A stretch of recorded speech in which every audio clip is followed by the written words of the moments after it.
Hi, I'm Tlish and you're watching Coffee and Clix.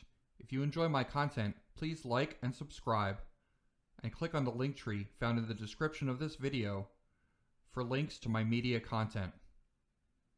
Enjoy, and don't forget, wake up and smell the Clix.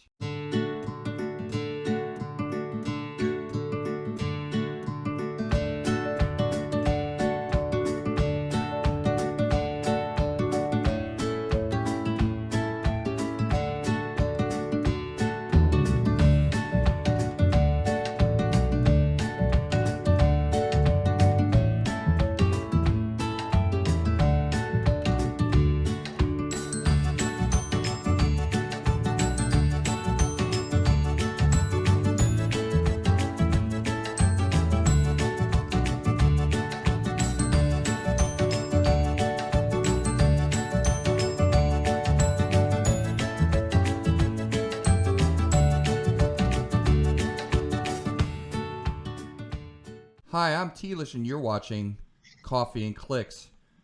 Today we're doing part 2 of the Marvel Heroclix X-Men Rise and Fall set review.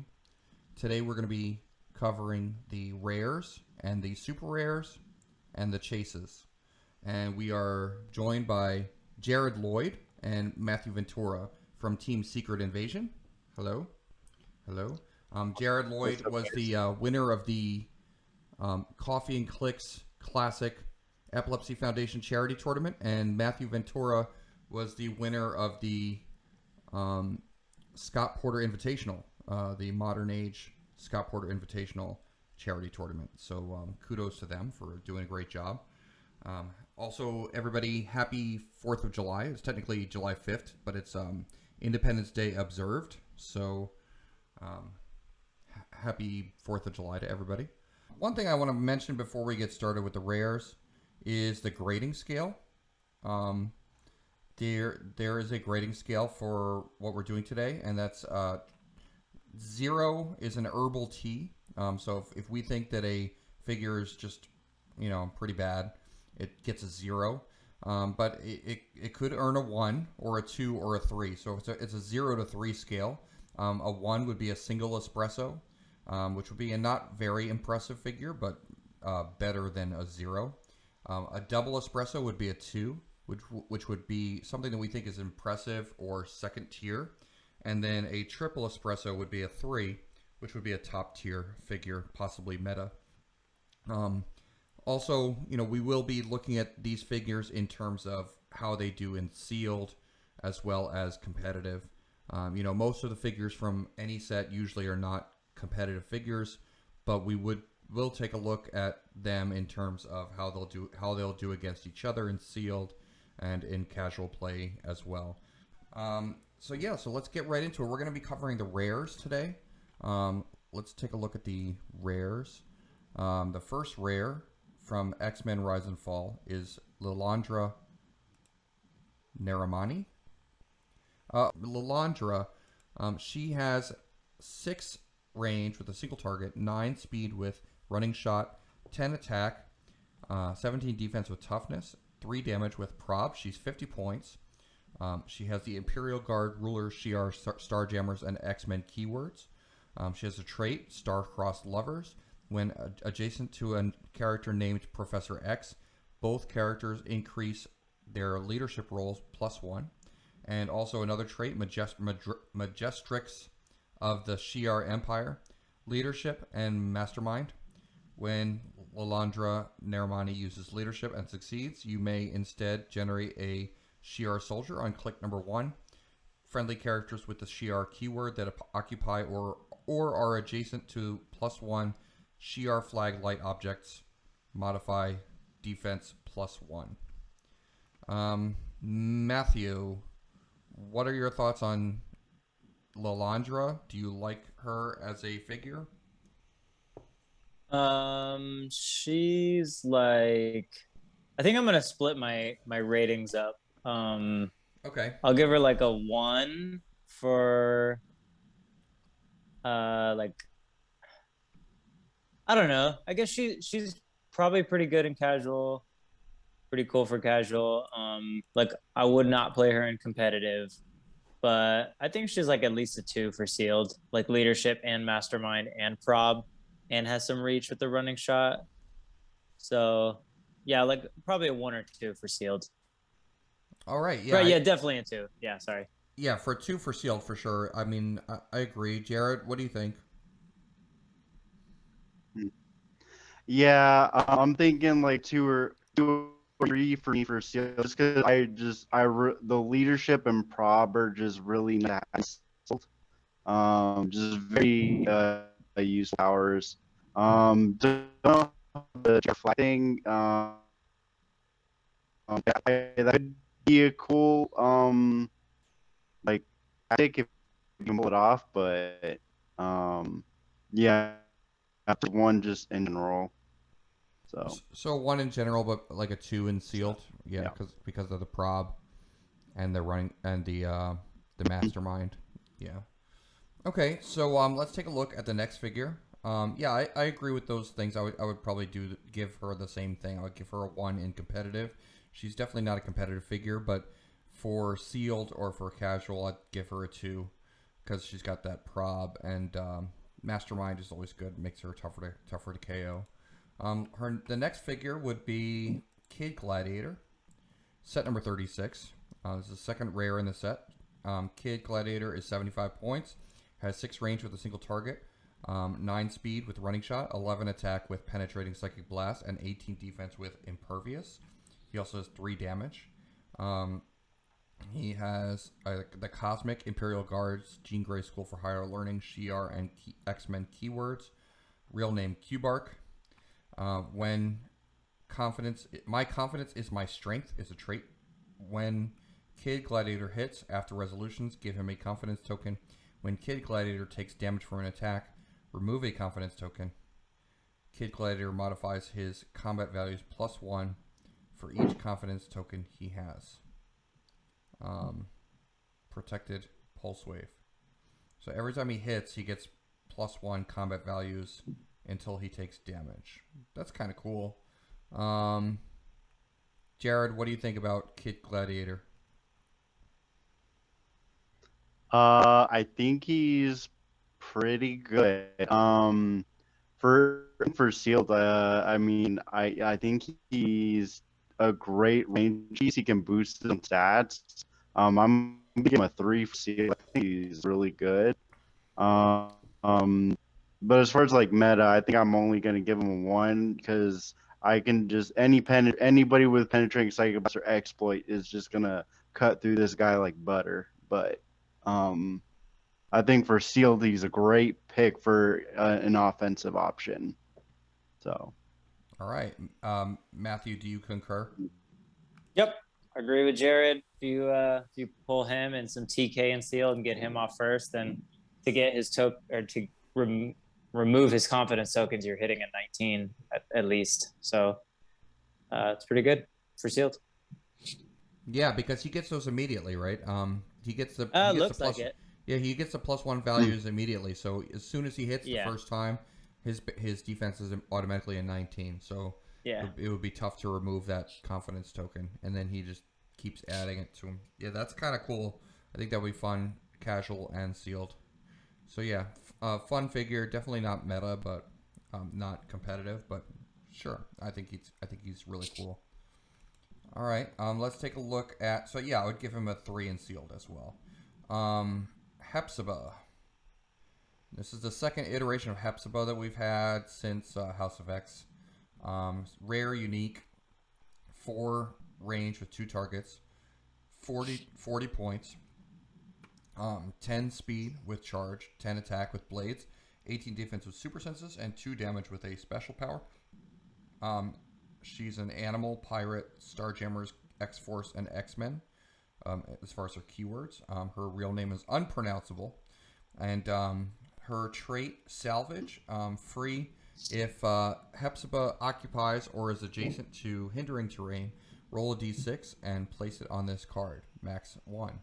If Hepziba has a die on this card, she modifies by +1 the listed combat values, matching the number on the die. When she makes an attack, after resolutions, remove the die. 3 to 4, attack, 5, damage, 6, attack and damage. So as long as you don't roll a 1 or a 2, and she's in hindering or is adjacent to hindering, she gets a bonus to one of her stats. And you know, she doesn't have to stay in hindering. She just gets that as a free action. Then she can move out of hindering, and she still gets the bonus. Her other trait is Resurrection of Corsair. Once per game, when a friendly character with the Starjammer's keyword would be KO'd, instead you may turn them to their last non-KO click, then roll a d6 and heal them half the result. If you choose another friendly character for this effect, after resolutions, turn Hepziba to her last click. Protected Pulse Wave. Matt, what are your thoughts on Hepziba? On this version of Hepziba? I would not play for competitive, but just because she's so hard to take down and sealed, she might be worth it. I mean, she has move and attack, she has a rollout, and she has high damage potential because of blades with some range, and plus that's pretty good for 40 points. And once per game, she gets to heal off her stop click. So, I mean, not her stop click, her last click. That's pretty good for sealed. That's probably a 2 or 3. Yeah, because she can use that trait like it's another friendly character. So that's survivability. Say that again. So she can use that trait on herself or another friendly character? Yeah. Okay. It's just if you use it on a different one, she has to go to her last click. But if she uses it on herself, she's just healing. Oh, yeah. So if she uses it on herself, then she just heals. Yeah. Yeah. Okay. But either way, I mean, if you pull another Starjammer like in sealed, you know, and they're maybe farther up the map, you know, being more aggressive, and she's in a safer position, that's keep them alive. It's probably pretty good. Mm-hmm. Yeah. Okay. Yeah. So definitely good. I mean, low attack values, 10 and 9, but still, yeah, she has high damage potential. So right. And no one's doing 5 damage. There's no perplex. It's benched, even if you could do it with damage, but there's not really much in power. So, I mean, it's still going to be a minimum 2 hits to get through her dial. And that's if you get through her rollout. So, yeah. Okay. Yeah. So definitely like a 2 or maybe even a 3 in sealed, but a 1 in competitive. All right, let's take a look at the next figure, which is Blink. There is a Blink WizKids Ellie Blink, but this is another Blink. She's another rare from the X-Men Rise and Fall set. She's 60 points. She's got 5 range with dual target, 8 speed with running shot, 11 attack, 18 defense with energy shield deflection, 3 damage with leadership. Later on in her dial, she gets like flurry of blades and combat reflexes, so she becomes like a melee piece. Lots of keywords: Age of Apocalypse, Exiles, Generation X, Jean Grey School for Higher Learning, New Mutants, Utopia, and X-Men. So she fits on both sides of the X-Men Regenesis keywords. She either fits on Jean Grey School for Higher Learning or Utopia, which is interesting. And she has the Rally trait. Rally 5. Rally for opposing attack rolls. Telekinesis. Free. Remove Marvel Girls when Blink makes an attack. Remove Marvel Girls rally die. When Blink makes an attack, after resolutions, you may remove her rally die to place her or a hit character up to 5 squares from their current square. I think that's how it's worded. I'm not sure. And then another trait, Sia wouldn't want to be a phasing teleport. When Blink uses it, she has passenger 3, but only to carry friendly characters that share a keyword with her. So she is a taxi. Jared, what do you think about Blink? I think she's good for sealed. I'm gonna give her a 2 for sealed, like running shot, leadership, 18 ESE, telekinesis, and a taxi. Like She might she be a does a lot 3 of, for yeah. sealed. Naming all of the things, it's like, yeah, she's probably a 3 because that is just she just does so many things. So you can make her do like whatever you really need her to. So I think one meta 3. Why? Because she has the leadership and she's a taxi, or And the TK. oh, and the TK. And the Yeah. TK, It's kind of a lot. yeah, yeah. Let me ask you something. I It mean, is a lot of things. as far as competitive play, though, now that there are not that many X-Men taxis now, because I think the what was the one that just Lila Cheney just Yeah, just rotated. She just rotated. So I mean, is Blink an option here or not really for an X-Men taxi? I mean, in my opinion, the other Blink and the Kate Pride with Krakoan Revival are better. I mean, with Kate, even the super rare cable from House of X's, I would play over her. actually, right. yeah, true. Yeah, that's a good point. I always forget about him. I mean, he's only 2, but maybe that's all you need. Yeah. But he has good distance. Yeah, and she only has 8 speed. I mean, I still like that for sealed because you're getting your guys up the map, your Wolverines and whatever, without tokening them. But and then she can TK them the turn after or something. But 8's just probably not enough in sealed. And she's not doing anything else. I mean, not sealed in competitive. Probably too easy to kill in competitive too. Okay, so all right, so let's take a look at the next figure then. So that was Blink. Let's take a look at Exodus. All right, now Exodus. A lot of people have been talking about Exodus. I've seen people talk about him on Facebook. He's a rare. They're all rares right now. We're in the rares. He's 95 points, 7 range with a single target. He's got the X-Men team ability. He's 9 speed with running shot, 11 attack with telekinesis, 18 defense with toughness. With invulnerable. 18 defense with invulnerable. 4 damage with leadership. So all gray powers on his first click. He's got the Acolytes, Brotherhood of Mutants, Herald, Marauders, Past, Quiet Council, and X-Men keywords. Which is going to be interesting because he's got both the Brotherhood of Mutants and X-Men keywords, which are both going to be popular, but both pretty popular keywords. He has Krakoan Revival. He has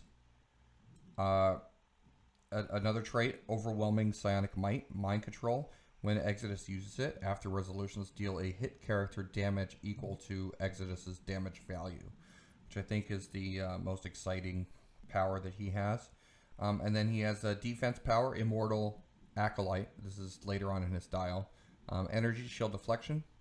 Once per turn, when a friendly character is healed or turned to their starting click, heal Exodus 1 click. Which would also count with Krakoan Revival. So, because when characters get revived with the Krakoan Revival trait, they are turned to their starting click, I believe. So, what are your thoughts, Matthew, on Exodus? I don't know. Like, I think he's too squishy for competitive. But I think this is probably like the rare you want to pull for sealed. I mean, like, I can't think of a better one. I know we're not all the way through them yet, but just good offensively. Like the mind control plus the damage is like, it's a lot. That's a lot of tempo that you can get ahead on. But just like positioning your opponent bad, and then also still getting damage in. It's like, yeah, I don't know. It's pretty good. but I don't see it for competitive. Jared, you agree with Matthew or? Yeah, I mean, I agree with everything he's saying. He's like, if I pulled a rare, like this is the one I want to pull. Also, I think like 4 damage is like highest damage we've seen so far. So like I think not a you're lot right. of the characters we've seen can pump out. So as far as damage, he's doing the most. Not only with the mind control and the 4 damage, like that's just ridiculous. So yeah, he's pretty good and sealed. Yeah, so I just don't a see it three and for sealed. competitive. It'd take a better mind than mine to figure that out. And maybe like a 2 in competitive, 3 in sealed, or not even. Yeah, I don't know. two. If he's got the right team, I mean, you could say that about almost any figure, but I feel like he could work.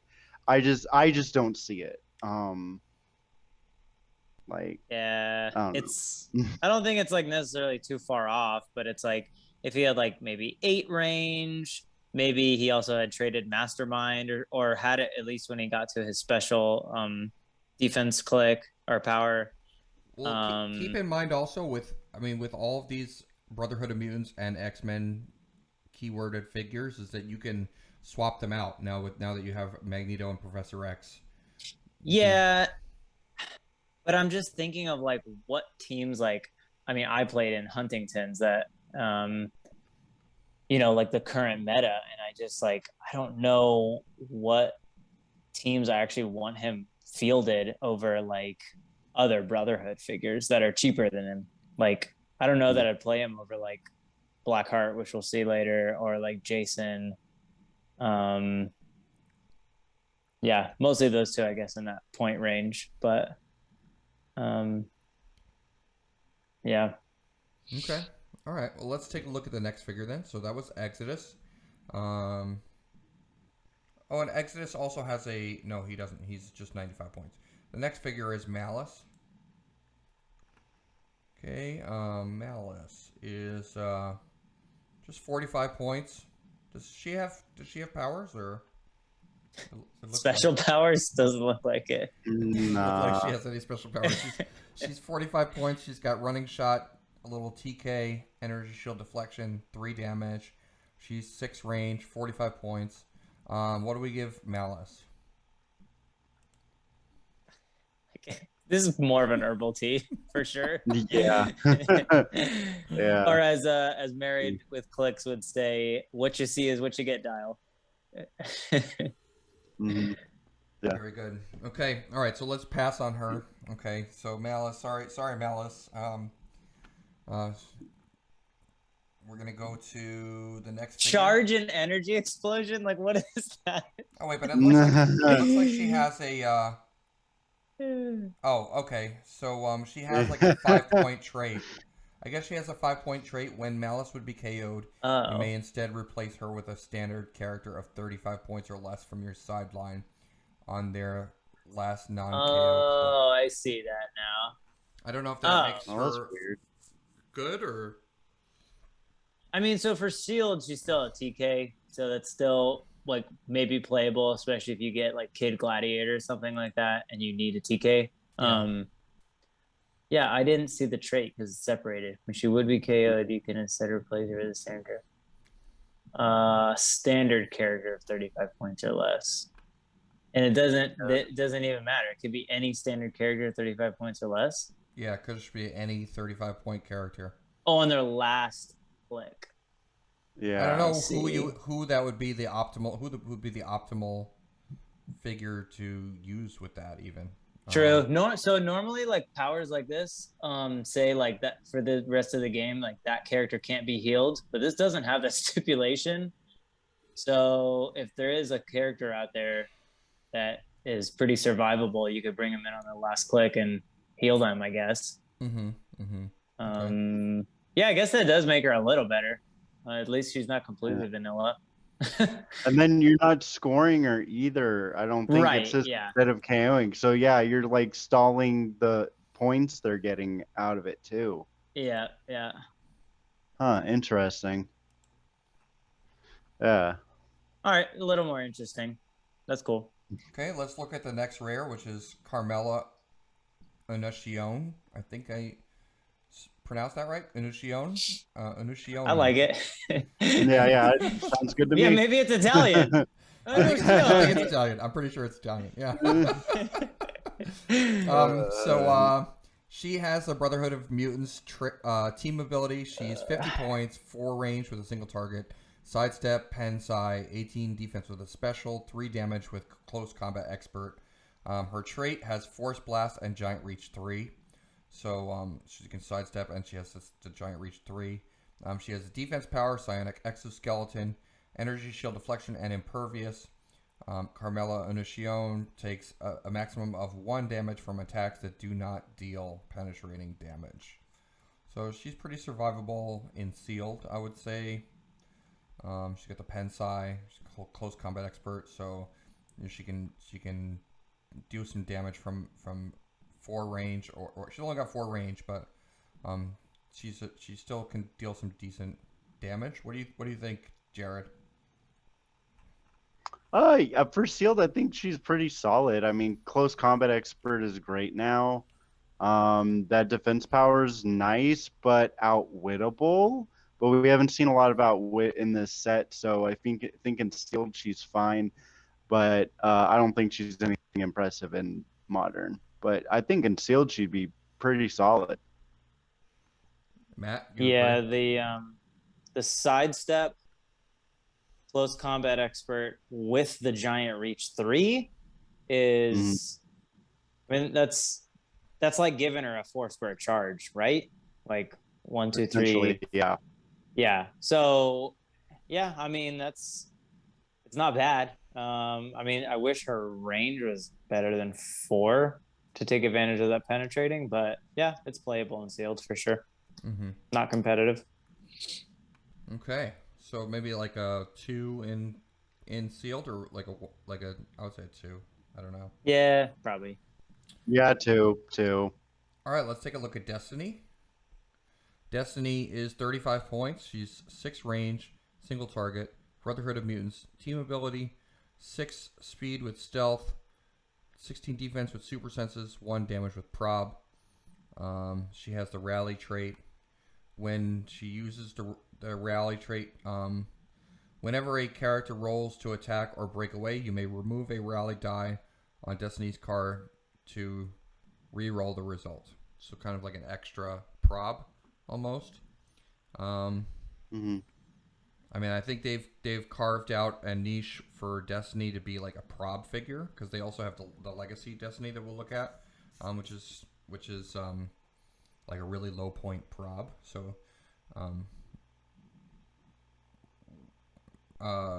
Jared, what do you think about Destiny? I don't know. The thing is, like, I like prob pieces, especially in sealed. But like, if this is the rare I'm pulling, like, I don't know. Like, I think I'm just gonna give her some ones, like decent prop piece. But if I don't want my rare to just be a prop piece. Yeah. You said exactly what I was thinking, Jared. Yeah, I hope this is not I mean, you know what though? If we do end up being able to get the set for Clix Cup team sealed, it's like out of 6 boosters, you know, you pull like 1 or 2 super rares or chase or something. If this is one of the rares, like this, like having a cheap prob is nice. Like I'll say that, you know. So is team sealed? Is that a full brick, or is that just 6 boosters? It's usually just 6 boosters, right? Yeah. Okay. Yeah, 6 boosters. All right. So when is the Clix Cup, by the way? What date is that? Because like 2 weeks, I think. No, 2 weeks? The 23rd, 4th, and 5th. There's like it technically starts on the 22nd, Thursday night, like a casual night. Very nice. Very nice. Okay, so let's take a look at the next piece, which is Omega Red. Omega Red this is set number 043A, which means there is a prime Omega Red as well. He is 80 points. This is the non-prime. 0 range with single target. 10 speed with charge, 11 attack with a special, 18 defense with toughness, 3 damage with exploit weakness, which is always good to see it penetrating damage. Trait, you see Kotick understands me. When Omega Red starts the game, generate a Kotick bystander. Another trait, you are not the enemy to me, you are rations. Steal energy, giant reach 3. And then his attack power is Quake and Incapacitate. Okay, so he's got a lot of options. You can use Quake. I think Quake combos with exploit weakness, so I think that's penetrating. Oh yeah, penetrating Quake. Yep. Mm-hmm. So that's and giant reach 3 too. and giant reach and steal energy. So yeah, so that's a lot right there. By the way, he has the assassin, soldier, and weapon X keywords. Let's take a look at his bystander, Kotick. Also, he comes in at 80 or 50 points, so you can play him at the 50-point option if you want. And his bystander, Kotick, this cute little cub tiger, 6 speed, 9 attack with sidestep, 9 attack with blades, 14 defense, and 0 damage with a special, and he's a tiny size. The special is Empower. Oh, sorry. So the trait, Kotick, come back. When Kotick is KO'd by an opponent's attack, modify Omega Red's combat values by +1 for the rest of the game. So even though it's tempting to hit that 14 defense, you may not want to do that because Omega Red will get +1 combat values. And then also his damage, power, roar, and power. If Kotick is within 4 squares of an opposing character, place Omega Red adjacent to Kotick. Oh, so that's pretty crazy because you can do a lot of different placement tricks with that, and also with the Empower makes Omega Red even stronger. All right, Matthew, what do you think about Omega Red? I mean, I love him for casual too. He's a pretty good figure. I wouldn't play him for competitive.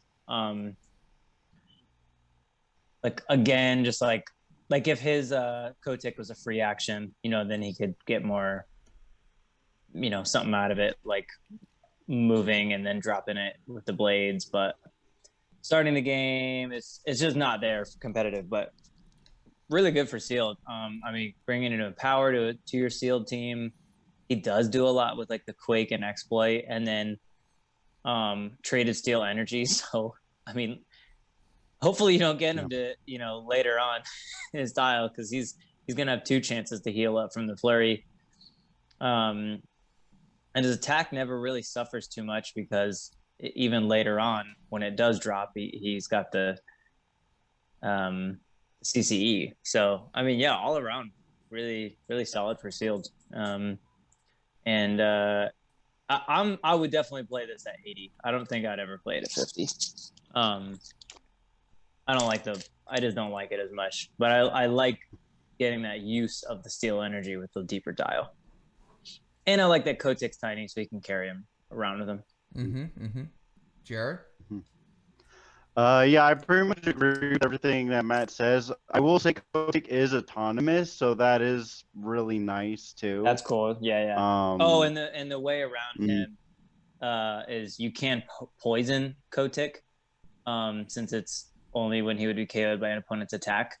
So there is other ways to, kill him. There's some sneaky ways around there, but without Kotick is autonomous, but yeah. Who would want to poison a baby cub tiger, though? He's so cute. I know, you're right. Call PETA.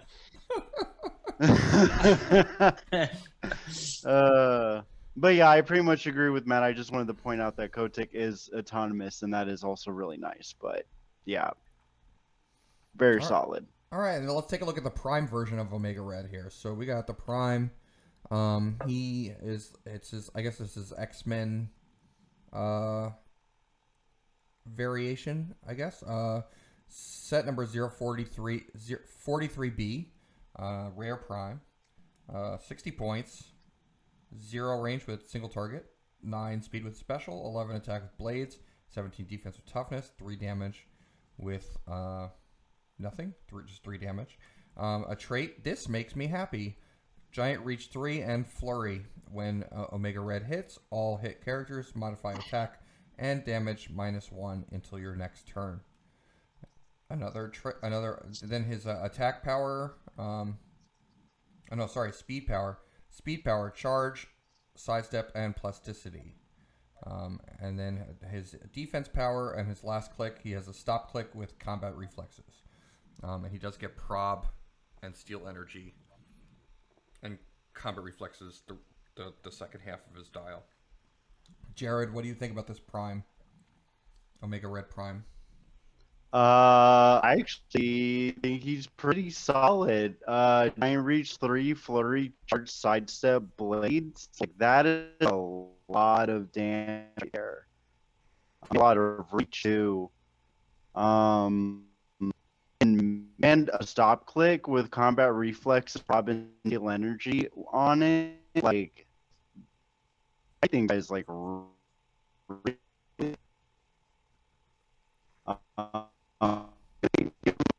for skill, possibly see him on like an X-Men swapping team. That's I'm gonna go. But yeah, I mean that's pretty much all I think. Pretty solid. Pretty solid. Okay, so like Matthew, like what do you think about him? Yeah. Well, Jared, are you not playing Bishop on this X-Men swapping team? Oh my god. I mean that. No, That's my you only right. thing is You, like, I know. It's, yeah. I mean, Yeah, you I know. can. That is tough because. That's the only Yeah, I thing that's know. No, hurting him you make a fair point. is him being a prime. But I mean, otherwise, I agree. I think he's fringe playable for competitive. He has 10 square reach by himself, like 5 or sidestep plus 5 charge plus the giant reach 3. This makes me happy. Makes me happy. Like traded Flurry is really good, and then Yeah. hitting the characters modify attack and damage -1. He's the only thing he's missing for me is penetrating damage, but like you could give him the alchemical fire, right?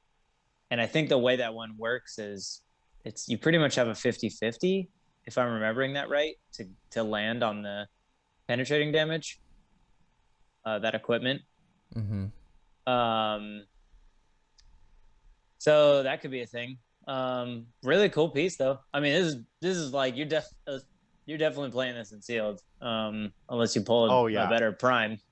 But I think that's great.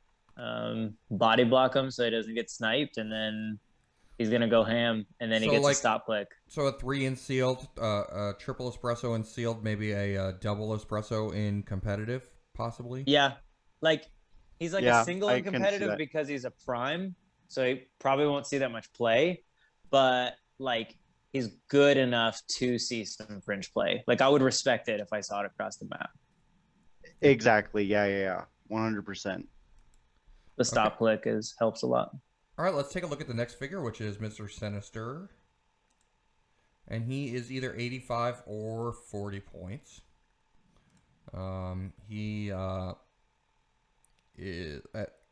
has 5 range with a single target, 8 speed with stealth, 11 attack with Pensai, 18 defense with invulnerable, 3 damage with the special. He's got the Hellions, Horsemen, Marauders, and a Weapon X keywords. Real name Nathaniel Essex.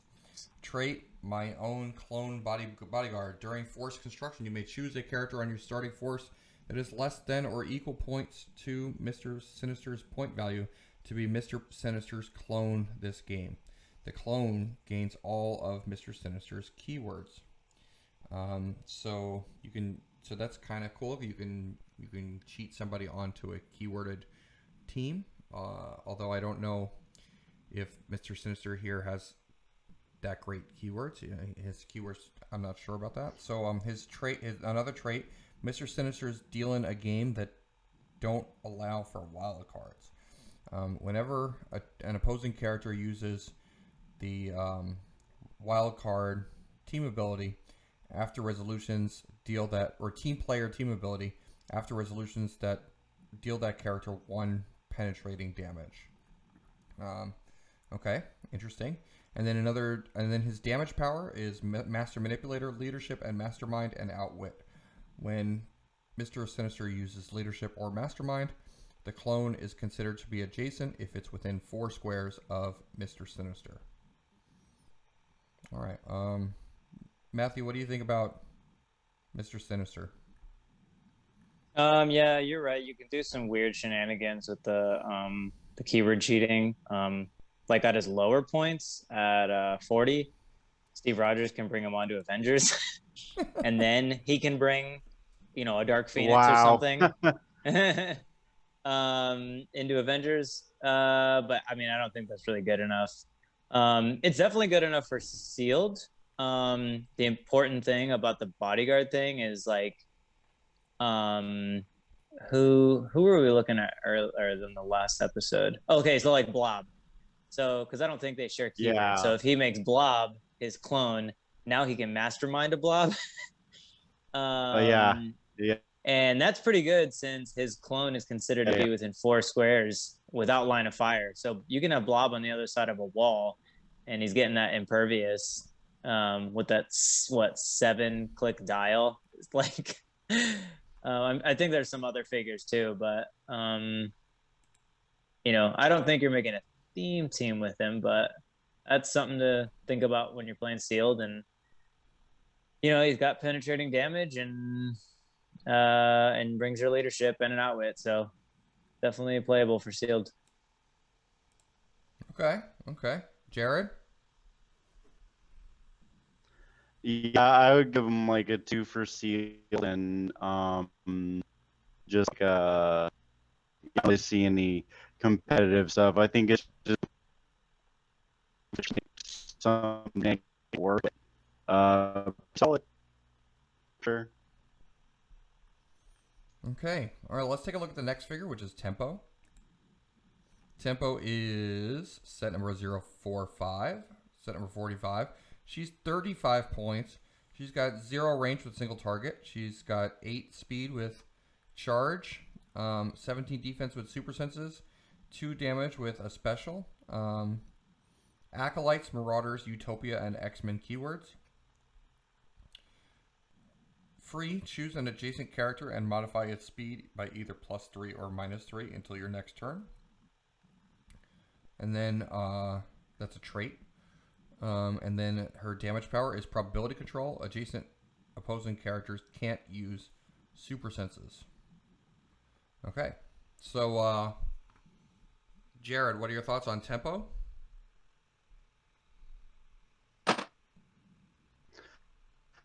I think it's great. Where she +3 to your taxi to carry your team over is really good. Also, that +3 helps characters with like charge or running shot. That's like 3 extra squares of reach. Taxi can draw off and put down super. So, I think she's really good. I would say, like, I would probably give her just 2s all around, though. She is a little squishy and outwittable, but like 2s for 2 for. I think she's good for drop teams, for sure. Matthew, do you think she's good for drop teams as well, or like? Oh, this is my favorite figure in the set. Okay. I love it. I love it. I when Colin texted her the photo of her or the preview of her in our group chat, like okay, this is pretty cool. Like, this is fine. And then I just kept thinking about it, and I was like, there's no reason she even needs like the charge and the probability control and the super sensitive.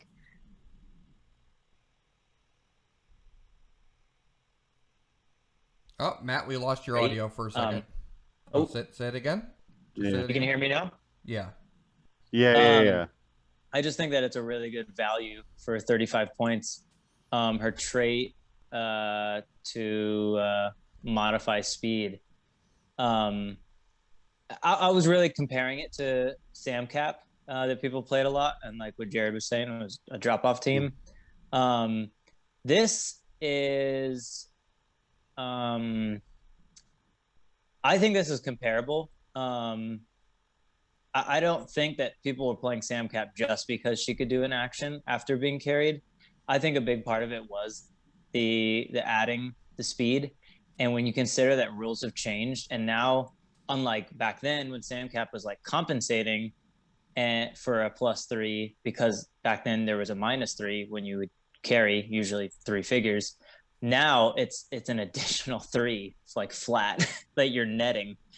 So it gets pretty absurd. Like when with like Jared said, even a character like that has charge. So you take someone like Flash, he doesn't get just a +3. He's really getting a +6 because he starts with a 13.5 for charge. He's getting a 7.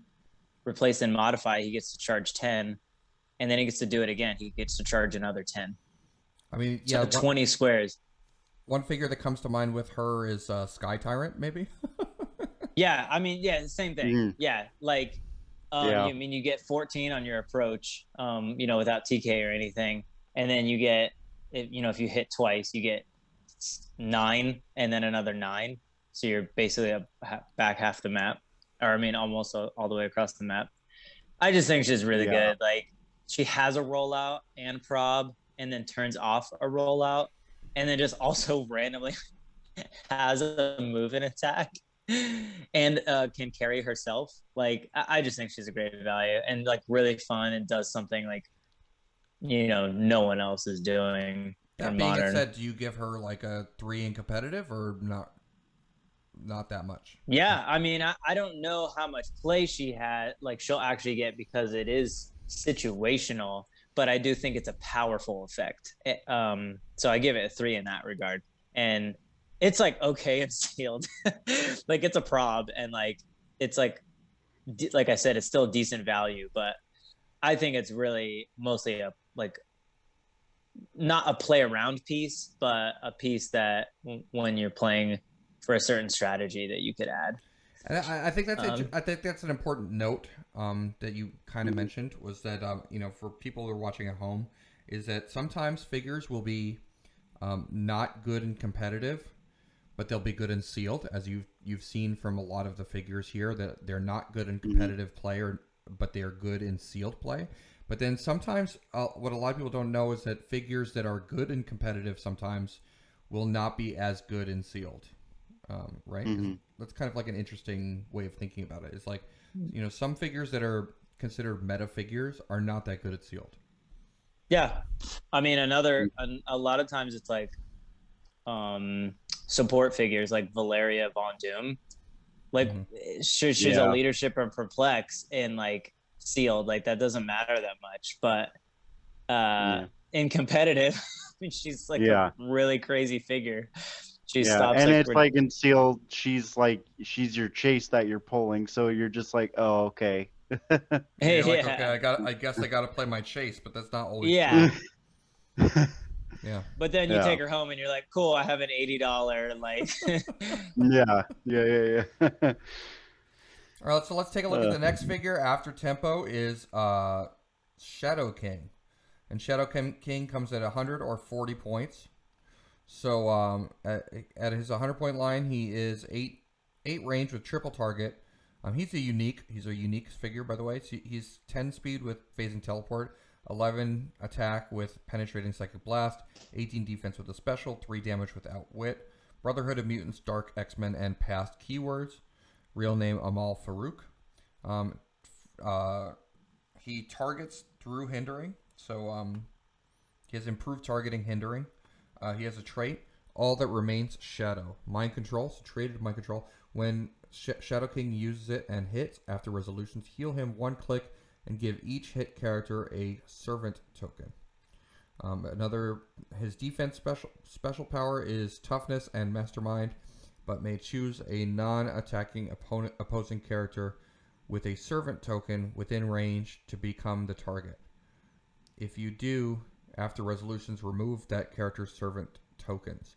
So that's kind of cool. He can mastermind to an opposing character that he's previously mind controlled instead of masterminding to himself. Also, I'm noticing in this set, especially with the rares that we've been seeing, lots of mastermind. There's mastermind all over this set. Jared, what do you think about Shadow King? Very interesting. I love like stealth busting out wit. I think that's pretty freaking great. It can really like expose a target for your team to take down that you normally couldn't. But like the triple target mind control is good. I don't move it. That's kind of like my only thing is you kind of have to either TK him or like move him up and Yeah, he does have stealth bust. pretty deep dial too. Like give him a heal and just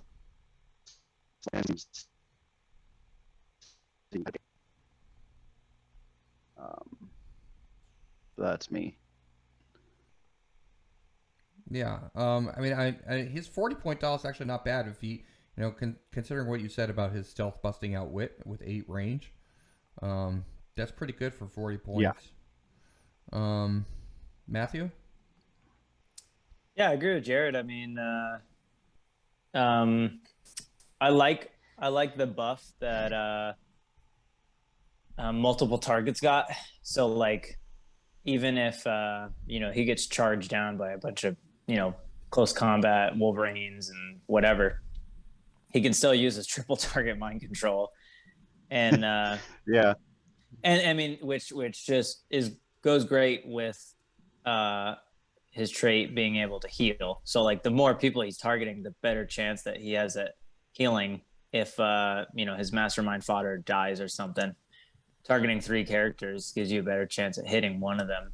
Maybe 2 of them roll out of it or something, and you can still get one and heal, and still do that at close. And then just being able to choose to just do penetrating instead. I mean, a whole dial of that. So, yeah, I think it's pretty good for sealed, even without the movement attack. Okay. Let's take a look at the next figure, which is Beast. I really like Beast as a character. He's just one of my favorite characters. I like Beast a lot.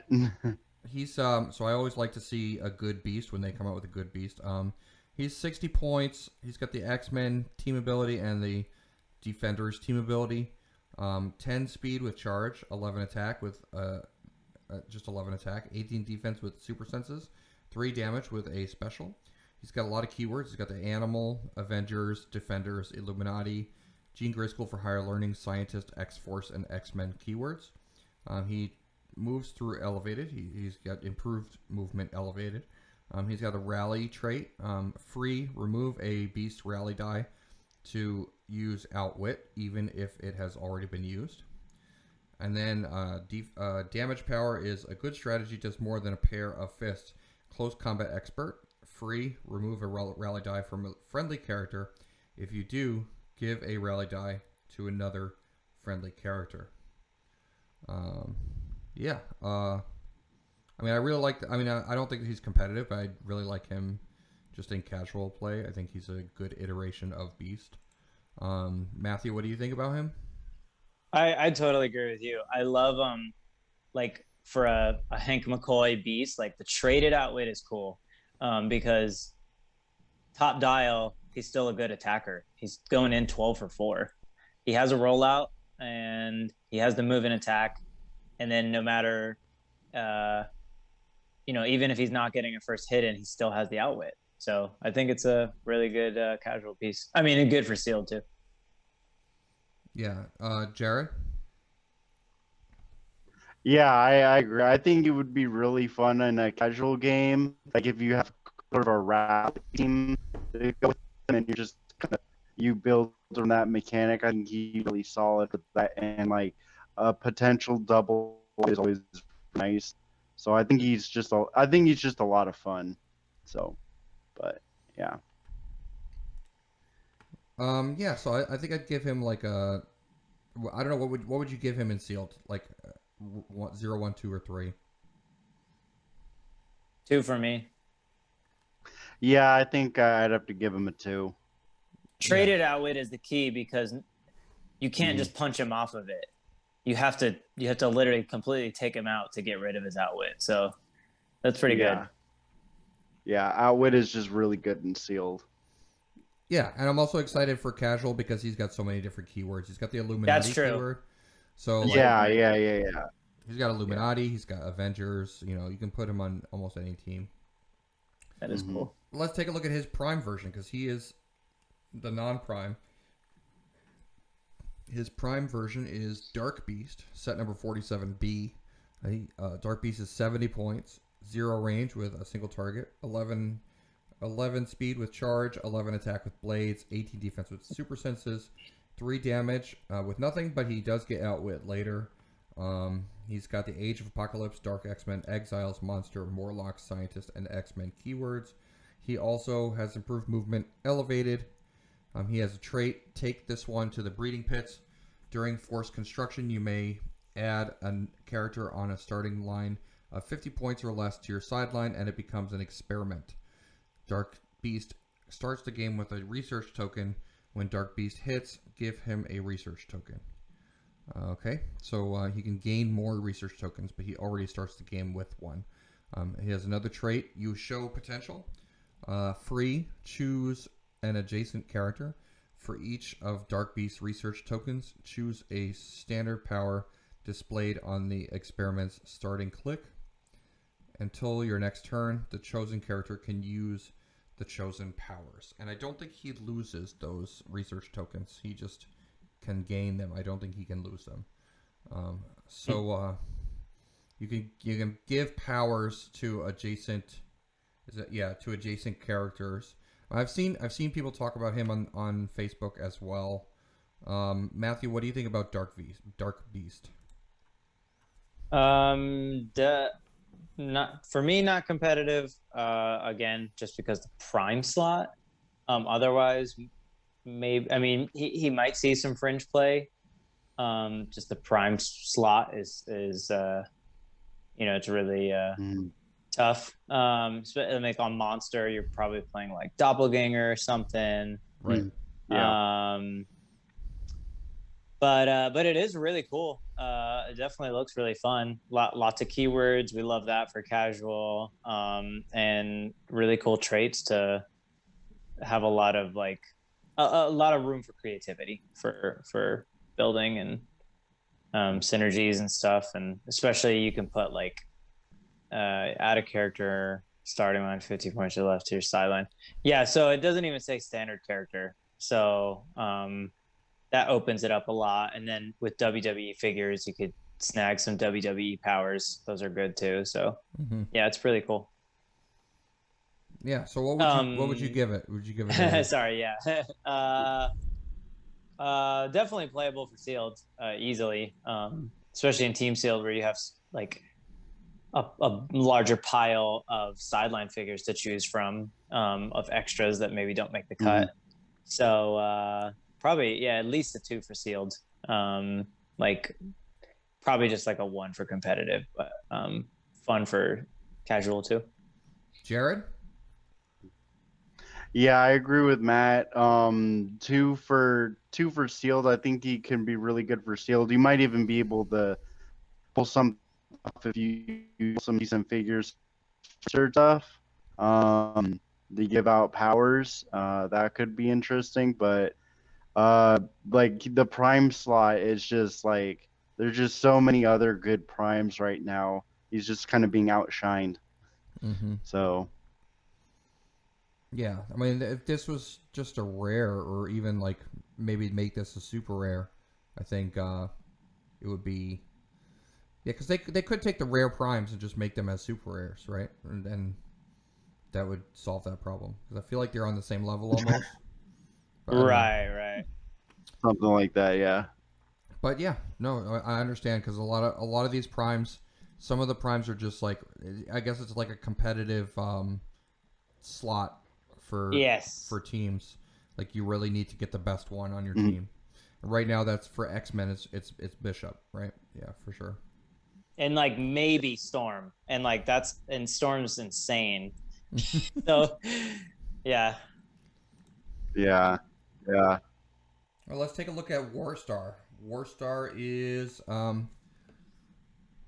75 points, 0 range with a single target, 12 speed with charge, 11 attack with quake, 18 defense with impervious, 3 damage with a special. He's got the armor, Imperial Guard, Robot, Shi'ar, and Soldier keywords. He has improved targeting out of adjacency, and he has a trait, help,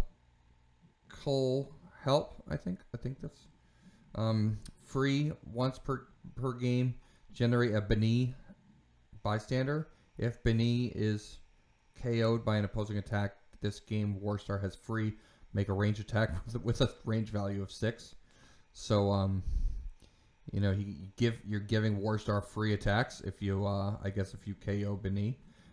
Defense power, combat reflexes, and invulnerable, but that comes later in his dial. A damage power, special damage power, probability control, but can only target himself or Beni. And then here is Beni.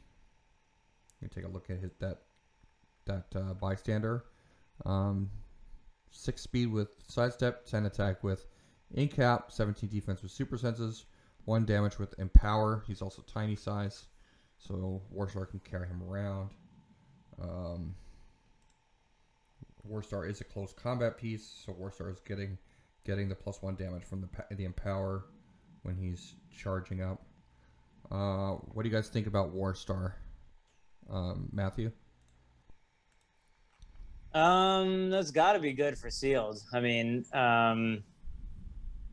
see, I like it like this where they do the bystander as a free action. So he can he could move 12 squares and then pop them out. I know that the bystander is only doing like a 10-1, but I mean, it does have incap. It has a sidestep. I don't know. It's pretty good for sealed. I think at least decent. Like he's got the reducer, a whole dial of prob for himself. Is good. Not competitive.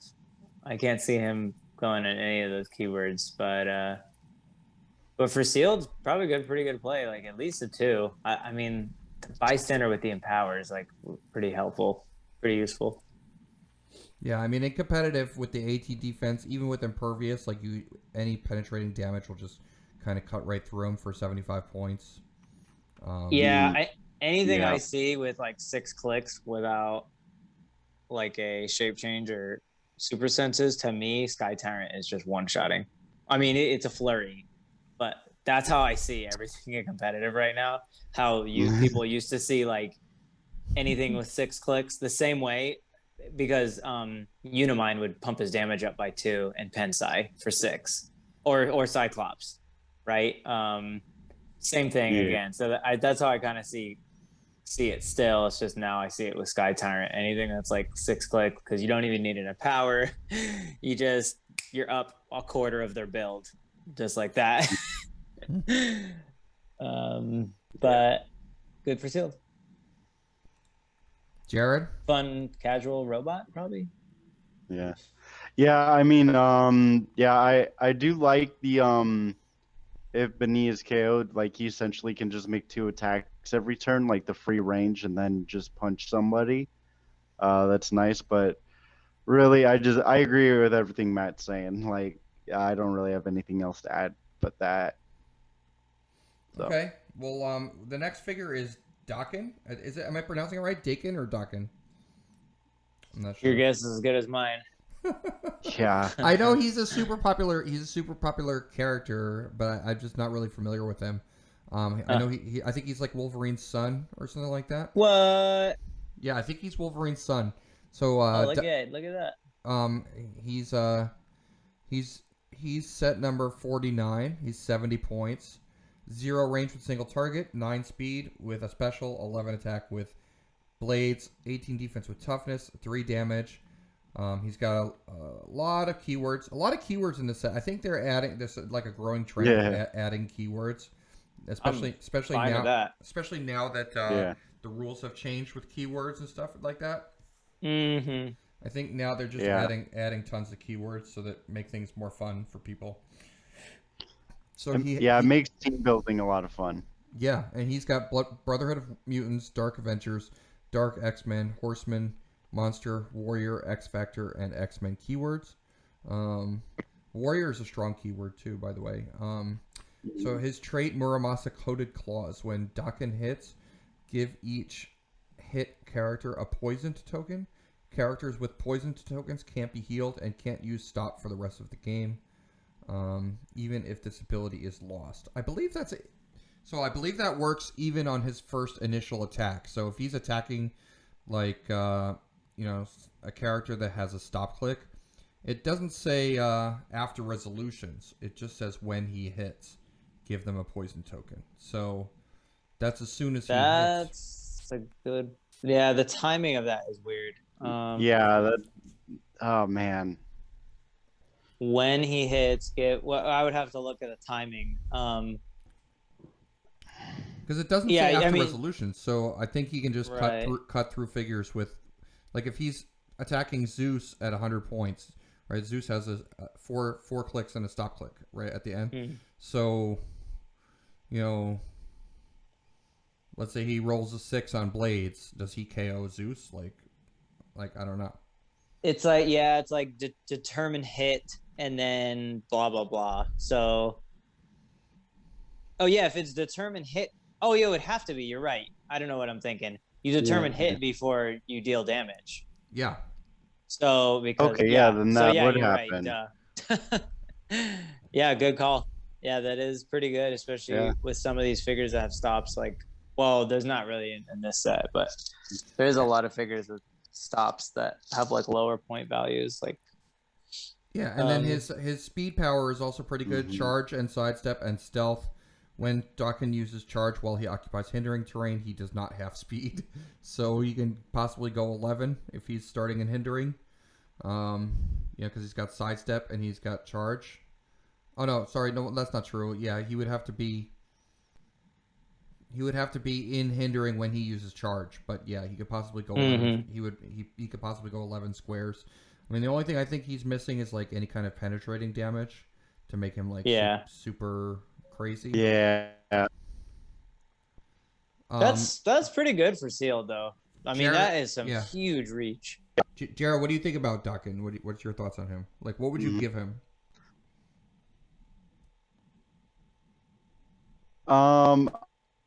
Give him a 2 for sealed. I think he's a really good close combat piece, which could really help out your sealed team. Competitive, I'm gonna give him a 1 for competitive as of right now, because I don't like that thing where you can get through stops or can get through stops. I feel like pulling that off might be difficult, so I'm just gonna stick with a 1 competitive. But yeah, like maybe some fringe play, but yeah. Matthew, That's you where I'm agree? I agree. I mean, I think he maybe pushes into the 3 for sealed, just because that reach is really big. I mean, when you consider you add a TK on top of that, that's 17 squares. That's pretty good. So, and the stealth protects him on the way up. So, yeah, maybe almost a 3 in sealed. Okay. All right, so we only have 1 rare left. This is the last rare in the set. Chode, set number 50. We had all the Starjammers in the House of X set, but this is another iteration of the Starjammers in this set. So Chode is 75 points. He's got 6 range with a single target, 9 speed with charge, 11 attack with quake, 18 defense with impervious, 3 damage. Later on in his style, he becomes a range piece. He gets penetrating psychic blast. He has that salvage trait that we looked at before. He also has a trait, I will protect you. Other friendly characters with the Starjammer's keyword can use Mastermind, but only to choose Chode. He's a monster, pirate, soldier, and Starjammer's keyworded figure. Matthew, what do you think about Chode? I like that he has the dolphin symbol. Oh, he does have the dolphin symbol. If you can, it's gonna be hard to get him on a theme team in sealed, but if you can, or if you just win map, get that water map ready. And what did they change it to? You can't target outside of 4. I believe so. Something like that. So yeah, it's something like that. That makes his close range better. It's fine. I'll give it like a 1-ish. If you can, like I said, if you can get him on a water map, he's more effective. But otherwise, like a 1. Jared. Yeah, no, I agree. Yeah, like 100. Well, let's take a look at so that is it for the rares. That's the last rare from X-Men Rise and Fall, Marvel Heroclix X-Men Rise and Fall, and let's jump right in to the super rares. The first super rare that we have is Emperor Vulcan, set number 051. He comes in at 110 or 50 points. Emperor Vulcan has Cosmic Energy Team ability, 8 range with single target, Cosmic Ruler and Shi'ar keywords. He has a trait, Leadership and Mastermind. When Emperor Vulcan uses Leadership and succeeds, you may instead generate a Shi'ar soldier on click 1. Friendly characters with the Shi'ar keyword that occupy or are adjacent to +1 Shi'ar flag light objects modify attack +1. Keep in mind, we saw a couple other figures with that Shi'ar ability. The Shi'ar, they generate Shi'ar soldiers. The Shi'ar soldiers themselves can power action to generate Shi'ar flag light objects, and you have to be occupying or adjacent to those objects in order to use their ability, whatever ability the figure is letting you use for the Shi'ar flag light objects. And I don't think that you can pick them up and get that +1. I think you have to be standing on it or adjacent to it. Once you pick it up, it is considered off the map. And so I don't think you get any bonuses for that. So, what are your thoughts on Emperor Gladiator, Jared? Emperor Vulcan. Oh, sorry. Yeah, sorry. Whoops. This is Emperor Vulcan. No, Emperor Gladiator will be later, and he's much better. yeah. But Emperor Vulcan, I think he's great. I think he's definitely a 3 for sealed. I mean, 8 range, with 10 speed running shot. You throw TK on that. That's really good range. 4 damage, Psy Blast, and Cosmic Energy, so it can remove tokens from himself, and protect it outwit. He's definitely a 3 for sealed. I don't know about competitive though. I'm undecided on that. Definitely love for sealed. Okay, Matthew. Completely agree with Jared. I mean, the only thing I'll add is it's just such a bummer. It's just such a boring super rare. I mean, this just feels like a rare to me. Mm-hmm. Honestly, a lot of the super rares feel like that to me. That's the only thing I'll add. Definitely a 3. I agree with Jared for sealed. 3 for sealed. Okay. All right. Now let's take a look at Deathbird. Deathbird comes in at 75 or 50. Okay. Deathbird at 75 has 6 range, single target, 11 speed with running shot, 11 attack with a special, 18 defense with combat reflexes, 3 damage with leadership. She's got the Horseman, Ruler, Shi'ar, and Warrior keywords. Real name, Carmella Naramani Summers. Okay. Trait, Empress of the Shi'ar, Mastermind, but may choose a friendly character with the Shi'ar keyword within 4 squares. Must still be less points or share a keyword. Friendly characters with the Shi'ar keyword consider Shi'ar flag light objects within 4 squares of themselves as adjacent. That's kind of pretty cool interaction with the Shi'ar flags. She has an attack power, talons and javelins. Free. Choose one effect for Deathbird to use until your next turn. Blades and Giant Reach 3, Energy Explosion, or Poison. Yeah, I mean, Matthew, I'll let you talk about this one. Not competitive. Probably a 2 for sealed, but only at 50. I don't see you getting anything out of those extra 2 clicks. I mean, the damage goes up and the attack. Well, I guess actually her speed does too, but everything's up by 1. But I just don't know that that's worth it, especially the damage, because like if you're picking Energy Explosion to pair with her running shot anyway, I'd be more inclined to pay the 50 just because I need like a leadership and I can squeeze more on, but it's not great for sealed. There's a lot better for sure. Okay. Yeah, Jared.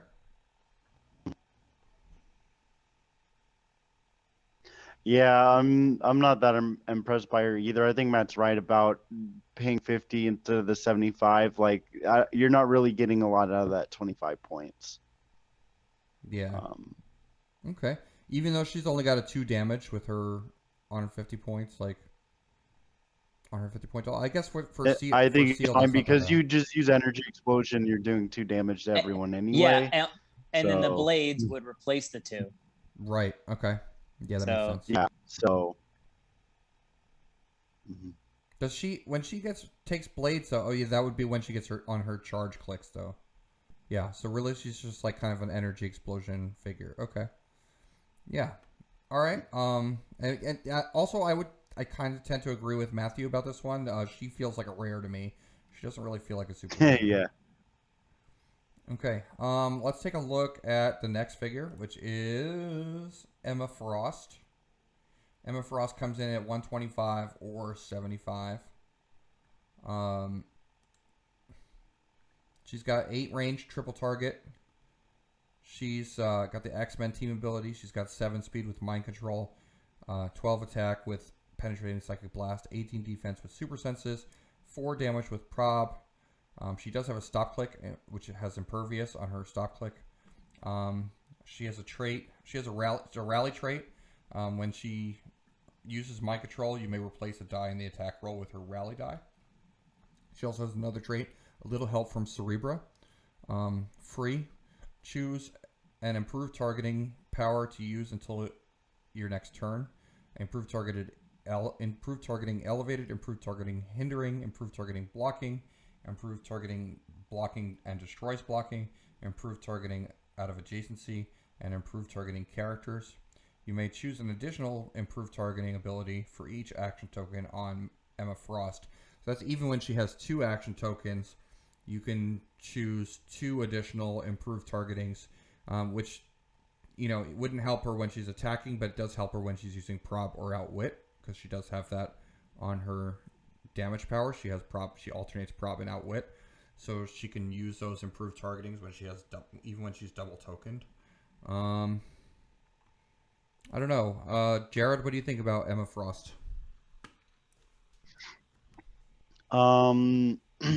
First of all, I think I would play her at her 75 point line as opposed to her 125 because she starts without wit. Okay. Yeah, I know prob is good, but if she starts in outwit, like you said, like you could like move her since she has an and you could pick like improving and elevated and then just like outwit somebody over like a rooftop in some bushes, which could be interesting. I don't know. I do like the click though. That's like super squishy. So I think for sealed, she's probably a 2. I don't know about competitive. I'm kind of undecided on her, just because no move and attack is kind of rough. Yeah. Matthew? Yeah, she's a no for competitive for me. She just doesn't do like enough. So she's really like the trait is cool, like the Cerebra. I didn't even think about that she still has access to her damage powers. So like what Jared was saying, if you had her at 75, it'd be fun to put like the time gem on her, so she would go up to a 9 range, and then she'd have outwit and prob, with the improved targeting. Or like if you put, I was thinking like at 75, if you put the reality gem on her, now she has the improved targeting for her TK and perplex and outwit. Not to mention, then she has 4 Oh targets wow, with mind yeah. control. Yeah, and 4 exactly. Yeah, and 4 yeah, targets. yeah. So I was like, That's actually pretty ridiculous. like I don't think that's competitive, but that's pretty fun. Like 85 points for casual, and definitely good for sealed. Probably even at 125, like 8 range might be just high enough, especially since you can like put her behind a wall and not get shot. She might get to use the 12-4 first. Yeah. I like her. I wish she had like a little more something, or she could be competitive if she was just cheaper, which is honestly what a lot of these figures need, is they just need to be cheaper. Yeah. But yeah, I like her. Okay. All right, let's take a look at the next super rare, which is Deken. I think Deken is part of the Shi'ar storyline. He's like, I think he was a bad guy. I think he was a villain. 50 points, 6 range with single target, 9 speed with sidestep, 10 attack with Pensai, 18 defense with toughness, 3 damage with a special. Imperial Guard, Ruler, and Shi'ar keywords. Magister of the Shi'ar Empire is his trait. This is another Shi'ar flag trait. Leadership and Mastermind. When Deken uses leadership and succeeds, instead generate a Shi'ar soldier on click 1. Friendly characters with the Shi'ar keyword that occupy or adjacent to +1 Shi'ar flag. Light objects modify range +1. So he gives them +1 range when they're next to the flags. His damage power is power. Make a close attack targeting a single opposing character. Instead of normal damage, deal 1 penetrating damage, and until your next turn, the hit character has immune, immobile, and can't target Deken unless they are the only character on their force, even if this power is lost. So it's a little odd that it's close attack there, because he's got 6 range and sidestep, and it feels like that should be something that he can make at range. I almost want to like equip him with Mjolnir and do Oh that. my gosh, I love that. Nice. Jared, what do you think about Deken? This guy is an herbal tea for me, man. I am not impressed. He needs to be a rare, not a super rare. And if you notice his last 2 clicks, what in the world is that 12 defense with regen? 12 defense? Oh. Yeah, I mean, I guess it was really meant to be 4 defense. clicks long. Yeah.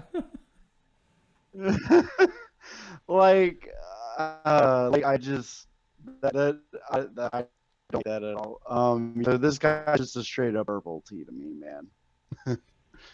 Herbal tea. Matthew Ventura, herbal tea for. I like him a little more than Jared. Like I know the 12 defense is like literally some characters just have a higher printed attack than that. But it is 6 clicks for 50 points. So and with perplex being gone and not being able to do damage, and he has toughness.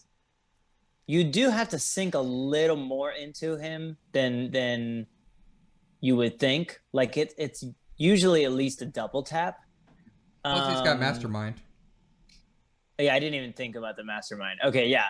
So Oh, I didn't even see that. I didn't Mastermind. Okay. Okay, so the Mastermind actually makes it even more strategic, because you could intentionally take a hit for 3 or 4 and get to your 4 damage.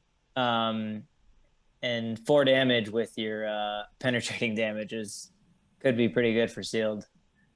Like, it's definitely not competitive, but I like that. I mean, that damage power is something different. That's pretty cool. If you're up on points and you just need to slow down their, like, tent pole or something, make them immobile. Yeah. Yeah, I mean, I guess I don't know about what I think about him. Like, maybe if he had like ESD or stealth or something, so that you had to make a close attack on him. Like, if you had to come up and base him, and then he can like attack you back and like immobilize you and stuff. Because once he makes that close attack, I don't know, but he's interesting. But you know what? I don't really like the character that much either. Like, I don't really know enough about Daken as a comic book character, to be like, I really want Daken as my super rare. But yeah, again, it's like, why is this a super rare? But all right, yeah. So we have a really good one coming up next. Blackheart. Yeah. Blackheart is the next super rare. Everybody's talking about Blackheart. Yeah. And he's a beast at 150, but I think he'll be played more at 75. I don't know. Oh yeah. So Blackheart is set number 55. He's 150 or 75 points. He's got the Mystics team ability, 7 range with a single target. He's got the Deity, Hellfire Club, Monster, Mystical, and Ruler keywords. He's got a trait, putting the Hell in Hellfire Club. Leadership, when Blackheart uses it and succeeds, you may instead generate a Hellfire Club guard, set number 6, on click number 1. Power, turn all friendly Hellfire Club guards to click number 9. And I believe, in our last video, part 1 of this set review, we did look at the Hellfire Club. And I'll show him here. I'll show him after I read through Blackheart. So he does have that trait. He also has another trait, Heart of Darkness. If a character has been KO'd since your last turn, Blackheart deals penetrating damage free. Free once per turn for all characters with this trait. KO a friendly Hellfire Club guard, which synergizes with that last sentence. That last part of the power. If you did remove all action tokens from Blackheart, heal him 1 click, and after resolutions, he can use either charge or running shot as free. So you theoretically you could KO your own Hellfire Club guard. Then that gives Blackheart penetrating damage. That also gives him charge or running shot as free, and then he can also running shot with his running shot that he actually has. So it gives him 2 attacks with penetrating damage, and heals him. So that's pretty crazy. But I mean, you are giving your opponent 25 points because Hellfire Club guards are worth 25 points. Then he has a defense power, Stop, Mastermind. Blackheart has Cosmic Energy, and when this click is first revealed, generate a Hellfire Club guard. So he generates his own Mastermind fodder. He has 2 of those stop clicks at the end of his dial. And on those stop clicks, he has Cosmic Energy, so he's protected out wit. I'll show the Hellfire Club guard, just so you can see what that again. Hellfire Club guard, set number 6. So you can turn those Hellfire Club guards to their click number 9, and they have flying, charge, and flurry, and blades for 11 attack, which is really good. That's like an exploit.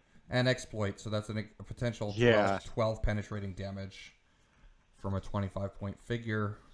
That's Sky Tyrant. That's like better than Sky Tyrant. Like, what? That's insane. Yeah, it's pretty ridiculous. Like, yeah. That's nutty. Oh my god. So, Jared, what do you think about Blackheart? Oh, Blackheart's 3s across the board. I think he's really good. Oh yeah. I think you guys were right when you said that like competitively, I think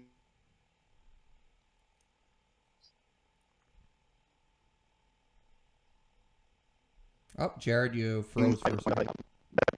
Piece for that new Hellfire 16.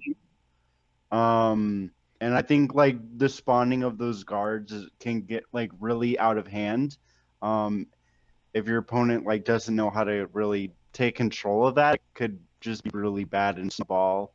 I feel I'm playing them at 150, and my opponent's just gonna have a bad day trying to take him out.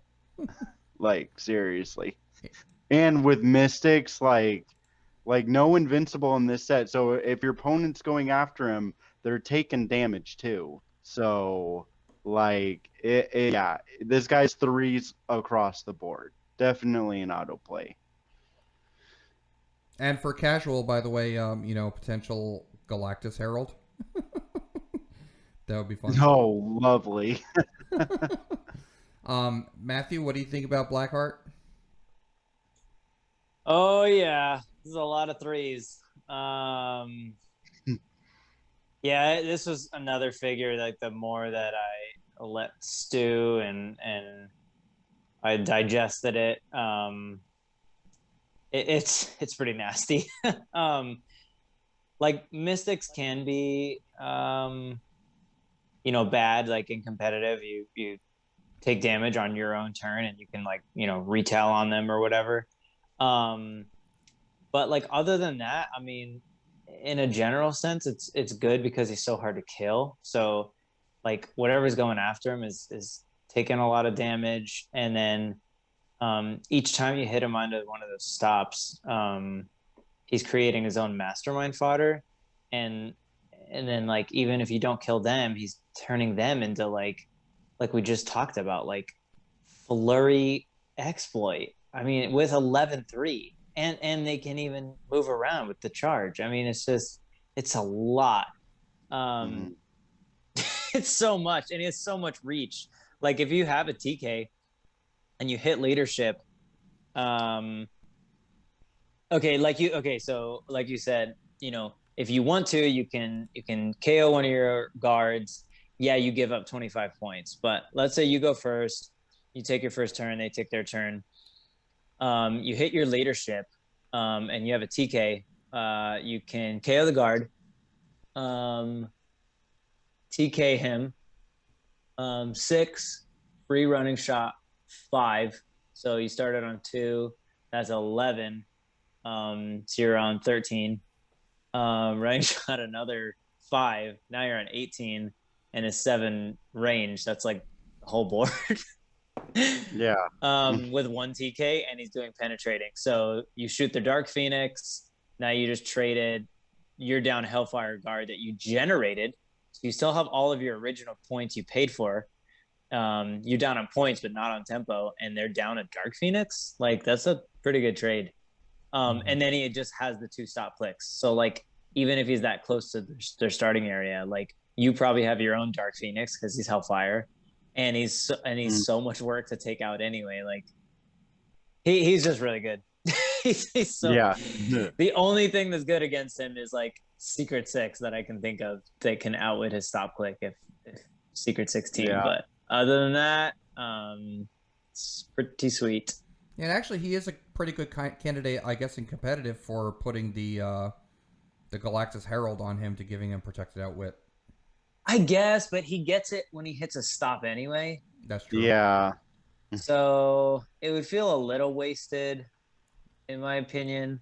Like I guess you could just outwit him top dial, but even like a lot of his good stuff is like on his traits anyway. So like,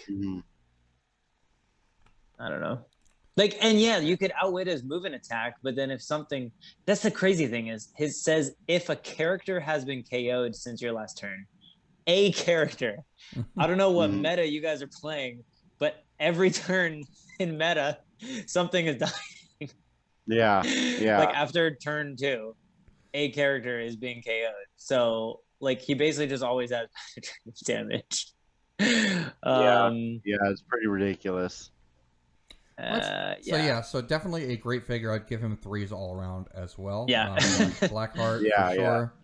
One of the best super rares, best figures to get in the set. Let's take a look at Corvus Rookshire set number 56.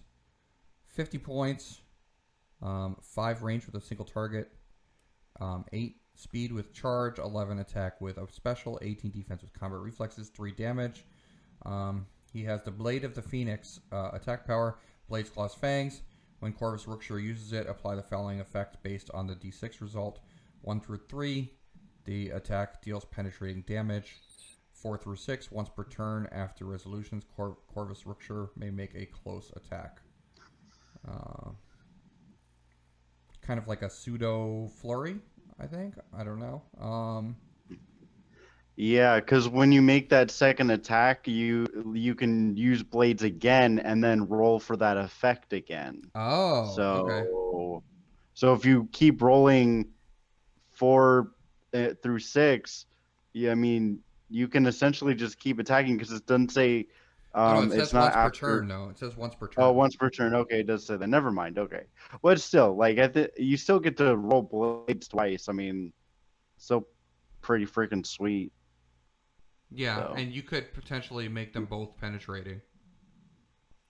I don't know. Well, you only get this. Oh, you yeah. need a roll of 4, 5, and 6 on the first one, then like a 1 through 3 on the second one. That would probably be the most ideal outcome. Yeah. But So do you still. like this figure, Jared? Like, what would you give him? I don't see it for competitive. I think he's too squishy. But I think for sealed, I think he'd be pretty solid. He's only points for a close attacker. I mean, he's a super rare pull, so he's probably better in team sealed. But I'll give him a 2 for sealed. Matt? Yeah, it's fine. Like another figure I don't like as a super rare, but it's fine. Like it's playable for sealed, but I would never run this in competitive. Let's take a look at Brood Queen. Brood Queen is set number 57. She has Cosmic Energy. She's 100 points. She has 10 speed with stealth, 11 attack with blades, 18 defense with a special, 3 damage with exploit weakness. She's 8 clicks long, so that's interesting. She's got the animal, brood, cosmic, monster, and ruler keywords. She has a trait. They are coming out of the walls, leadership and mastermind. When Brood Queen uses leadership and succeeds, you may instead generate a brood on click number 1. Power. Generate a set number 14 brood normally or adjacent to a square of blocking terrain within 4 squares on click number 1. So she can just make broods. I think we looked at brood before. Brood was not that interesting of a generic. That's brood right there. 9 speed, stealth, 10 attack, blades, 17 defense, toughness, 2 damage. They're 15 points. So Brood Queen is also her defense power is toughness. Whenever Brood Queen takes damage after resolutions, you may move each friendly character named Brood up to 2 squares. So she gives like all the broods kind of like sidestep. Matthew, what do you think about Brood Queen? Garbage. This if you play this in sealed, it's just gonna die. Like I guess it has Mastermind, but like, what is she actually doing for 100 points? Yeah, and no move and attack. Yeah, and no range. Like, no, I'm not playing this ever. Jared? Yeah, she's just gonna get eaten through. Like, yeah, she's gonna get ripped to shreds. She's gonna move up, and then she's gonna get ripped to shreds. It's just like handing your opponent 100 points, pretty much. I think that's basically what it looks like to me.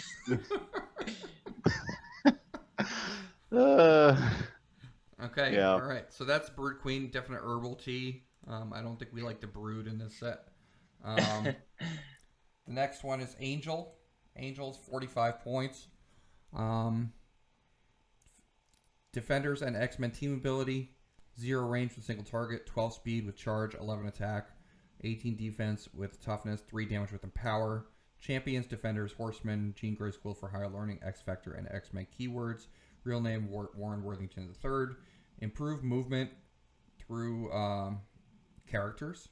Improved movement characters. And he also has rally for opposing attack rolls. Free, remove Angel's rally die to move up to 5 squares. If you do, after resolutions, you may choose a standard friendly character with the X-Men keyword he moved through during that action and place that character adjacent to him.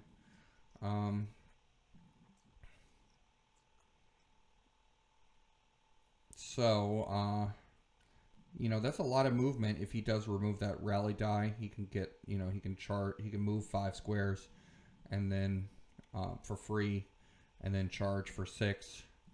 He's only 45 points, so he's, I don't know, Matthew, what do you think about Angel?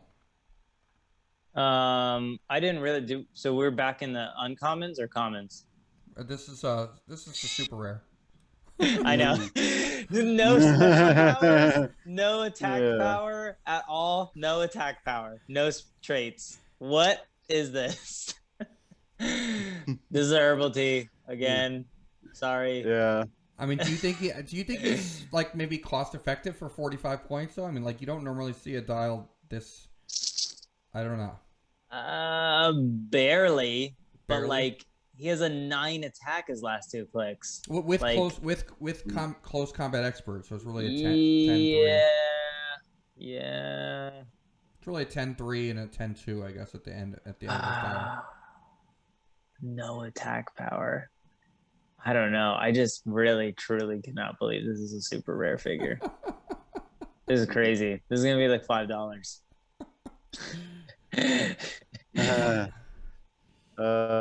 It's like, I mean, you're not wrong. It's like moderately cost effective, but like it's not great.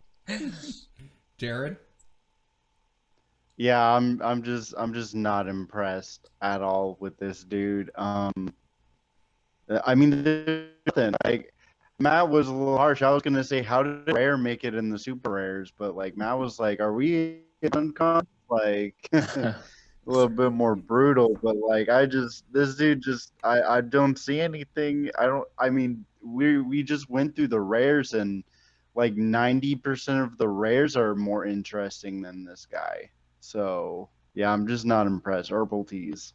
Herbal teas all the way. Okay. Sorry, Angel, you're drinking herbal tea today. Okay. So the next one we have is Gladiator. This is the non-prime Gladiator. And you know, people have been rumbling on Facebook about both Gladiators, the prime and the non-prime. This is the non-prime. It's 90 points, cosmic energy, team ability, 6 range, single target. He is, am I getting this right? Yeah, so he's oh, right, that's right.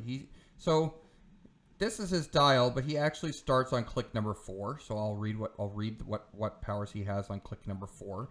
He starts with 10 speed with running shot, 11 attack with Pensai, 18 defense with impervious, and 3 damage with a special. He moves through and destroys blocking as his improved movement ability. He has the Annihilators, Cosmic, Imperial Guard, Shi'ar, and Soldier keywords. Real name Calark, of course. His trait, I grow stronger as you get weaker. Gladiator starts the game on click number 4, steal energy, but with close or range attacks. When Gladiator uses steal energy, he may heal past his starting line. So it's one of those like vampire dials. WizKids has done that a lot in the past. He also has a speed power that he gains when he does heal. Flurry, charge, but do not have speed. So that's quite a speed power that he would gain if he does heal up. Past, he would have to heal up to click 3. He would get that. He starts with a damage power, leadership, and close combat expert. So you know he is dangerous from close and from range because he has that Pensai and the running shot, but he also has close combat expert, and he also has leadership. Jared, what do you think about this Gladiator? I think he's a beast. If you can heal him like all the way up, like holy crap, dude, these stats are nuts. Like 13 speed, 8 move speed, 12 attack, 20 defense impervious, 5 damage prob. That's ridiculous. I mean, I know the trick is getting him up that far, but if you put a state on this dude, like that is like not a fun day for your opponent. So I think I'm gonna give him like a 3 for sealed, and I'll give him a 2 for competitive because I think there's something there. If you give him what? If you equip him with, what did you say? If you equipped him with? I was gonna say Carnage Symbiote because he can. Not only does that give him plasticity and shape change, it also gives him an extra way to heal if he's KOing people. So, Well, yeah. Oh yeah, because it doesn't it say says when you see, but Steel Energy is passive, so he's using it anyway. So, yeah. right, but he wouldn't be able to heal like 2 clicks from that. Like he can only heal past the starting line from Steel Energy. It says that. I don't think it says that. When Gladiator uses Steel Energy, he may heal past the starting line. Otherwise, that's... he's past it, can't heal. Right. No. Oh, okay. I mean, it would still work if he got hit below it. Matthew, what do you think about Gladiator? Do you think he's possible and competitive, or? No. I mean, it's still too. He still doesn't do enough, and it's still too squishy. Yeah, no, I think definitely good for sealed. I mean, it's obviously weird having like running shot Pensai is good. The close combat expert is weird paired with that, and then him still having penetrating psychic blast when he goes in a charge flurry. Obviously, they don't combo, but I guess I'm not gonna complain about extra powers. I will say, as far as the design, the way that they designed it, even though it's a little awkward, it actually for sealed or casual, I guess, does make it a little more viable or easier to pull off, I guess, because as long as you can get the first hit in and get that first hit, you go to the flurry charge, right? And for that one first heal, he still has the close combat expert. So if as long as you get the first hit in, you go to flurry full speed charge with the CCE. So if you just get that first hit in, you immediately jump to a 12 attack, and you get 2 chances to attack with the flurry. So it actually is kind of scary. Like if he can get the first hit in and you don't do anything, there's a really good chance he heals again. And after that, I mean, he's, it's gone. He's going to take it away. So I do think that that's something to keep in mind. Like you really don't want him to heal once, because if he does, there's a really good chance he's going to heal again. Does that make sense? And not only that, but he would heal twice with flurry. Would he? Yeah, that's how that works. Is it? I think with flurry, if you steal energy with flurry, don't you heal twice? Or am I wrong on that? Oh shoot! Yeah, that's insane. Then yeah, I think you're right. Then that's even more insane. So if he heals once and you don't do anything about it, he's probably going top dial after that. Like the pack says Steel Energy, you heal 1 click after resolutions. So the flurry would resolve and you heal 1. Well, I know you take Mystics twice when you attack somebody with flurry.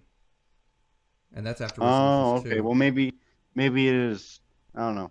I think it does work for flurry. It just does. I know for sure it does not work with Quake. But yeah, I think you're right. I think it does work for Steel Energy. You just heal the 2 after resolutions. But if you guys know that, in the anybody who's watching, if you know the answer to that in the comments below, just post it in the comments. if you know. I know That. we're all still getting used to these rule changes, man. I don't think that's actually a change, but I just can't remember. Yeah. Let's take a look at this next figure, which is also really exciting. This is the Prime version of Emperor Gladiator, and he comes in at 100 or 50 points.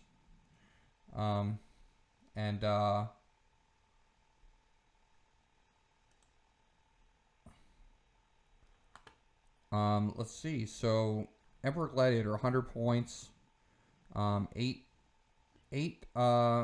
range with a single target, cosmic energy team ability, 14 speed with running shot, 12 attack with penetrating psychic blast, 18 defense with impervious, 4 damage with prob.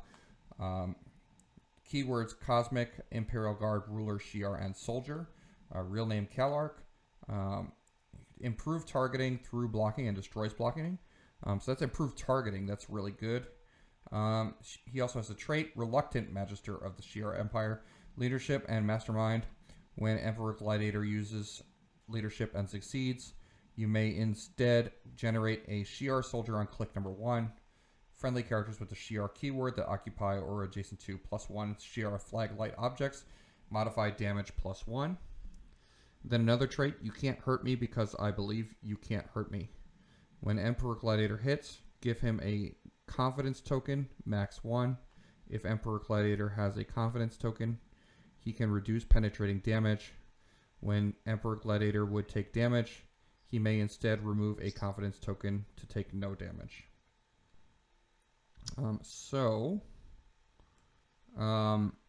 Very hard to KO because he gets those confidence tokens and he can remove them. He's got great stats.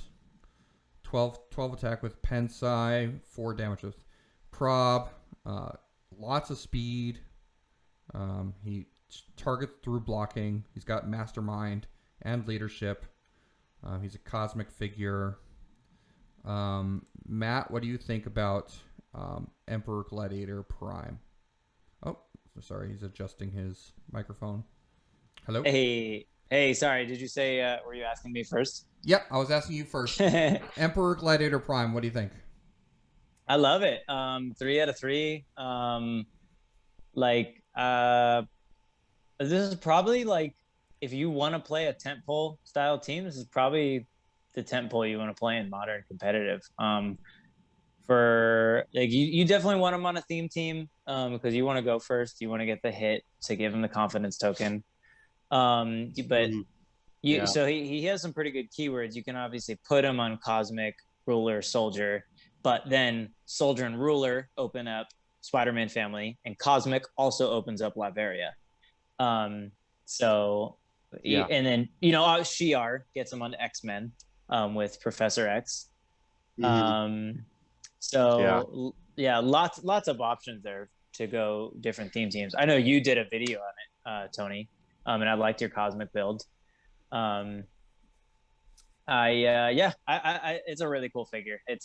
I'm really glad that they made like a good solid, because 10 poles, I think it's hard to play in competitive over 100 points right now, but 100 is kind of the sweet spot. You have like God Emperor Doom, who there's like, Immortal Hulk, Captain Marvel, super rare, who's not necessarily like a tent pole, but as far as like a costly figure, the Black Widow Chase, I think he's up there with them. That improved targeting through the blocking is the cherry on top that really makes it worth it to me. There's a lot of Molecule Mans and Marvella and Cheat Barrier, Proteus right now. A lot of good Cheat Barrier. I think it's great. Yeah. Jared, what do you think? Yeah, this guy's an absolute monster. He absolutely is like, 14 speed means his 7 speed with running shot. Then you have 8 range, that's 15 squares. You throw a TK on there, and that's 21 squares. Like, that's almost Tempo. full reach. Like, that's just absolutely on X-Men Oh, a theme tempo. team There you with go. tempo. There you go. There's your extra 3. 10 square running shot. Yeah. Now you shoot someone like your first turn, like you just stay in your starting area, keep your first turn immunity, and then turn 2 just slide him over and just one shot something. Now you'll lead. He has a confidence token, and your opponent is having a bad day. Yeah, and also if you Yeah, want, 3's all around. also one thing that I did in my video that if you want to do, and I've seen a lot of people talk about this, is equipping him with something that gives him hypersonic speed. Because if he has hypersonic speed, then he can hypersonic 14 squares, and shoot for 4. Oh yeah, the surfboard. He's cosmic. Yeah. If you give him the surfboard, but you don't even have to do that. He's very good even without equipment. So. Yeah. But can I actually say something else about him? Yeah. Something else like I was talking to like Secret Invasion boys about was like put in the lasso on him, because it says when he hits, give him a confidence token. So I like the idea of even if he's not rolling willpower for his cosmic energy, he can still get like a free in cap in, and that would trigger getting a confidence token. So if he's double tokened, getting that token back even when he's double token is pretty cool. And another thing, that's true. I was building with him for silver, for the Clix Cup, for the 400 point silver age, and I was gonna call in like Emma Frost, and her ID inspiration is mind control. So give him mind control to mind control the Chase Jean Grey across the map, and then that would trigger his hit to give him a confidence token.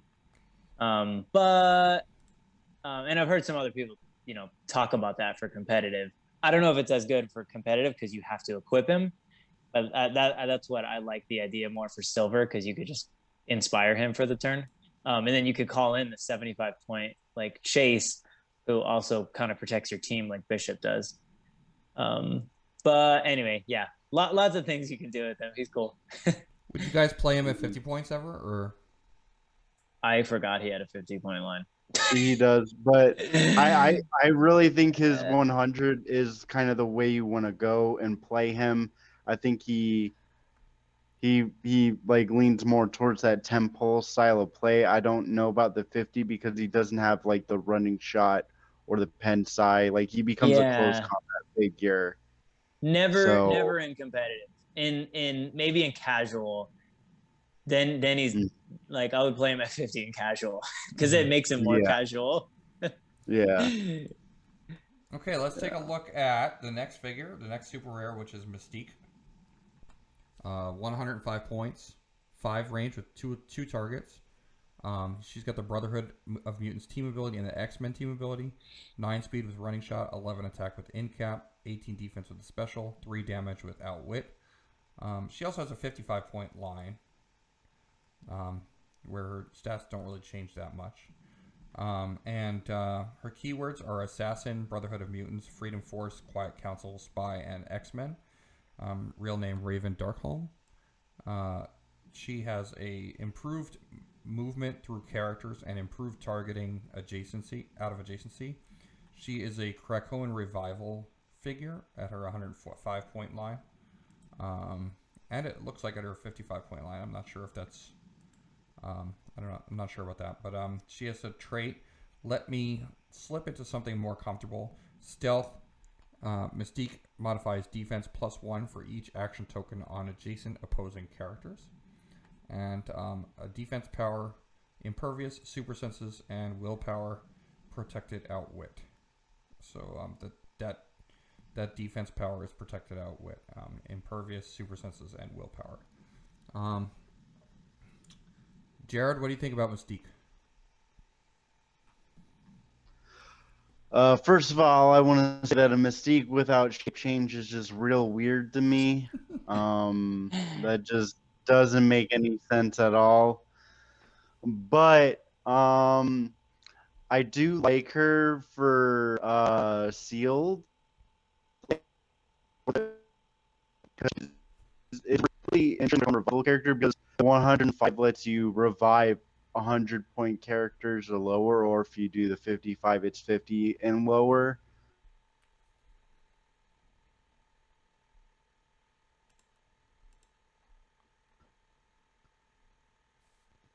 So I think defense and all that just because you have the different point values and stuff like that.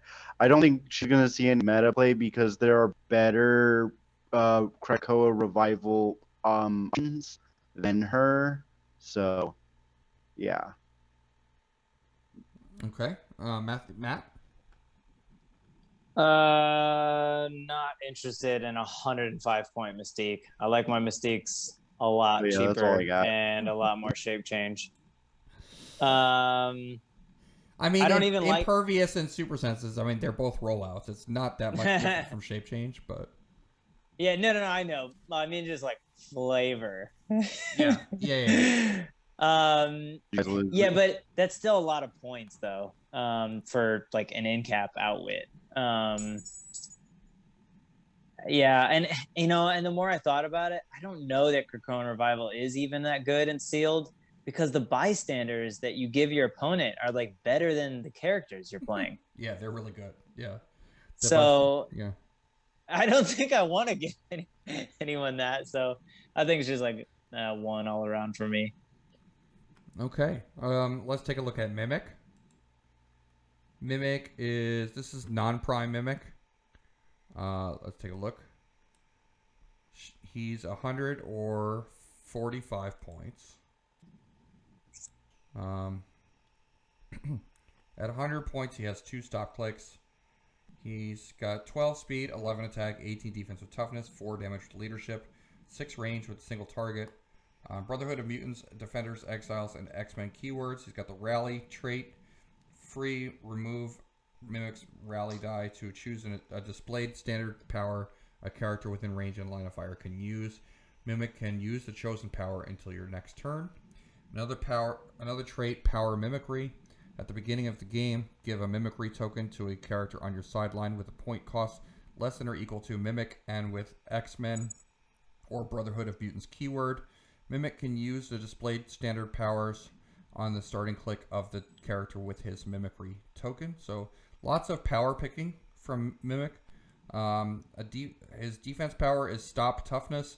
When this click is first revealed, you may move the Mimicry token to another character with the X-Men or Brotherhood of Mutants keyword on your sideline if able.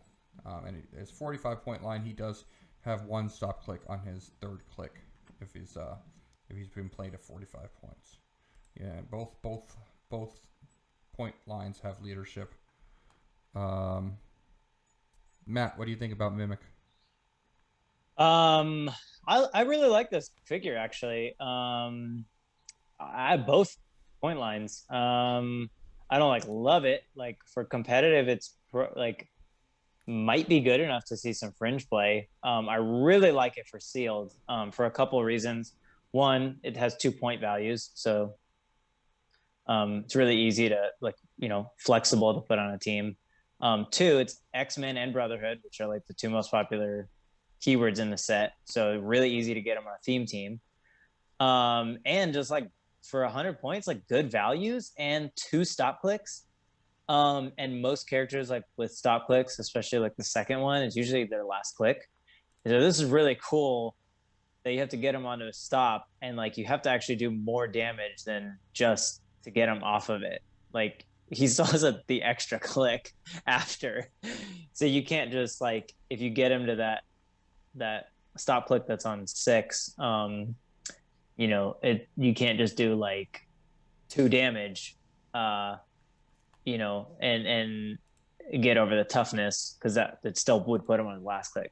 I don't know. I really like it. I think it's a 3 for sealed. Like at least especially for team sealed, because I think there's a really good chance you get him on a theme team and still have a leftover character, like anything that just has standard powers that he gets to use all of on top of his toughness and leadership. Yeah, so you could just give him, like whoever you have on your sideline, you give them Yeah. all those powers. Yeah. I mean, like, yeah, and like any common with X-Men, like it just even the common Wolverine, like it would be fine to give him charge, blades, toughness, and exploit. Well, he already has toughness, but you're still giving him what 7 clicks of charge because he would just have it his whole dial and exploit. And Like, it doesn't have to be below a certain point value. The sideline character could just be any character, right? Yeah, so like I think that's pretty good for sealed. Yeah. You know, I totally agree. I think Mimic at 100 points, that's actually really good. Both point values, yeah. I think I agree with you, especially with those stop clicks, and then on top of that, leadership, for sure. Yeah. They give him a 3 in sealed. Maybe not competitive, but yeah, definitely. Well, maybe I don't know. Do you think he's competitive or? I think he could. I think he's like fringe. Like he definitely, hey, at least he feels like a super rare to me. Yeah. Like he's fun. And speaking of Mimic, speaking of Mimics, here is Mimic Prime. Mimic Prime is set number 61B. Oh, wait, here's Jared. I think he is entering the room again. We lost his connection before.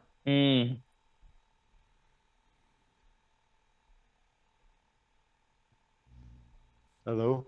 Hello, Jared. Hey, sorry, I lost y'all for a while.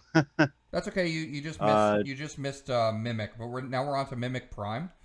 So set number 61, okay. set number 61B, Mimic Prime. He's a super rare, 150 points, Okay.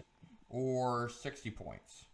And Mimic Prime has at his 150 point line, he's got 8 range with a single target, 12 speed with a special, 12 attack with penetrating like blast, 18 defense with impervious, 4 damage with close combat expert, Dark X-Men, Excalibur, Jean Grey School for Higher Learning, the 5, and X-Men keywords.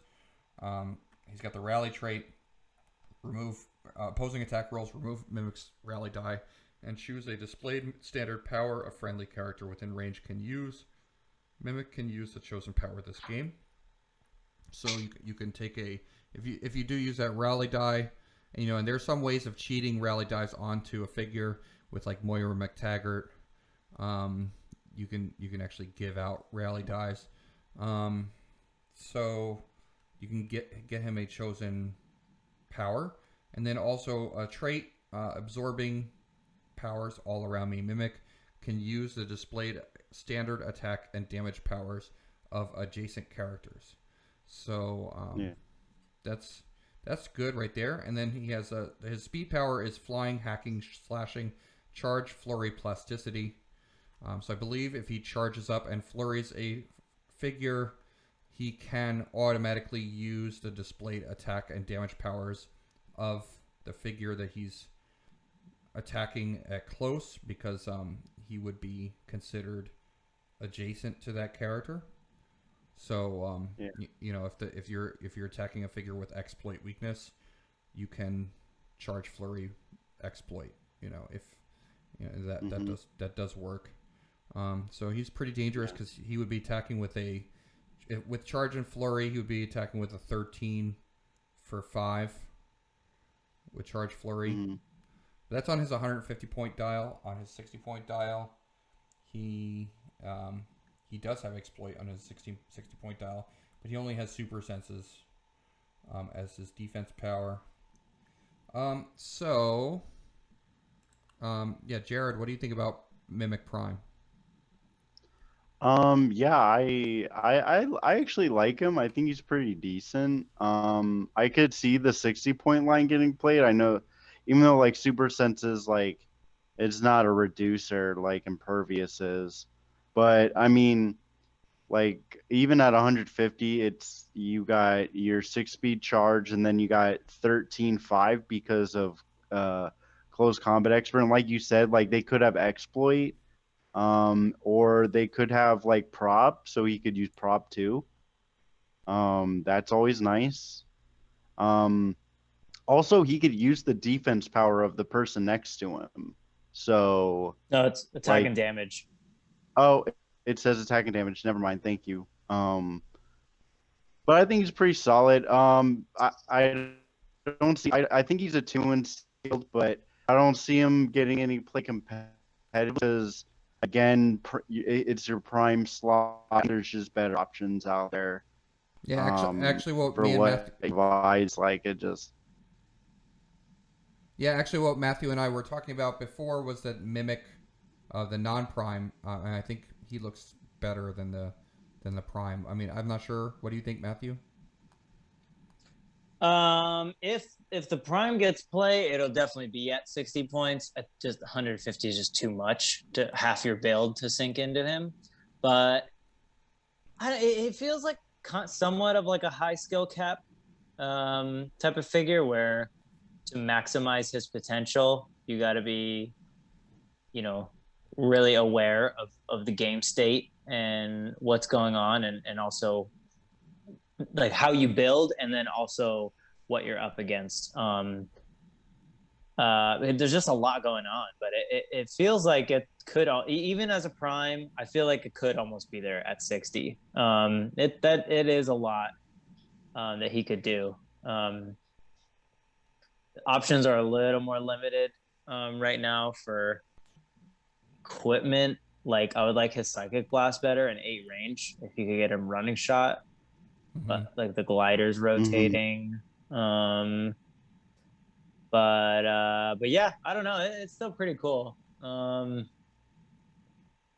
Probably, I actually think he's a 3 for sealed. Like I know that that's Charge Flurry top dial, but and like not running shot. But if you just pretend he doesn't have Pensai, like even if he gets hit first and doesn't get the first hit in, his values don't really change.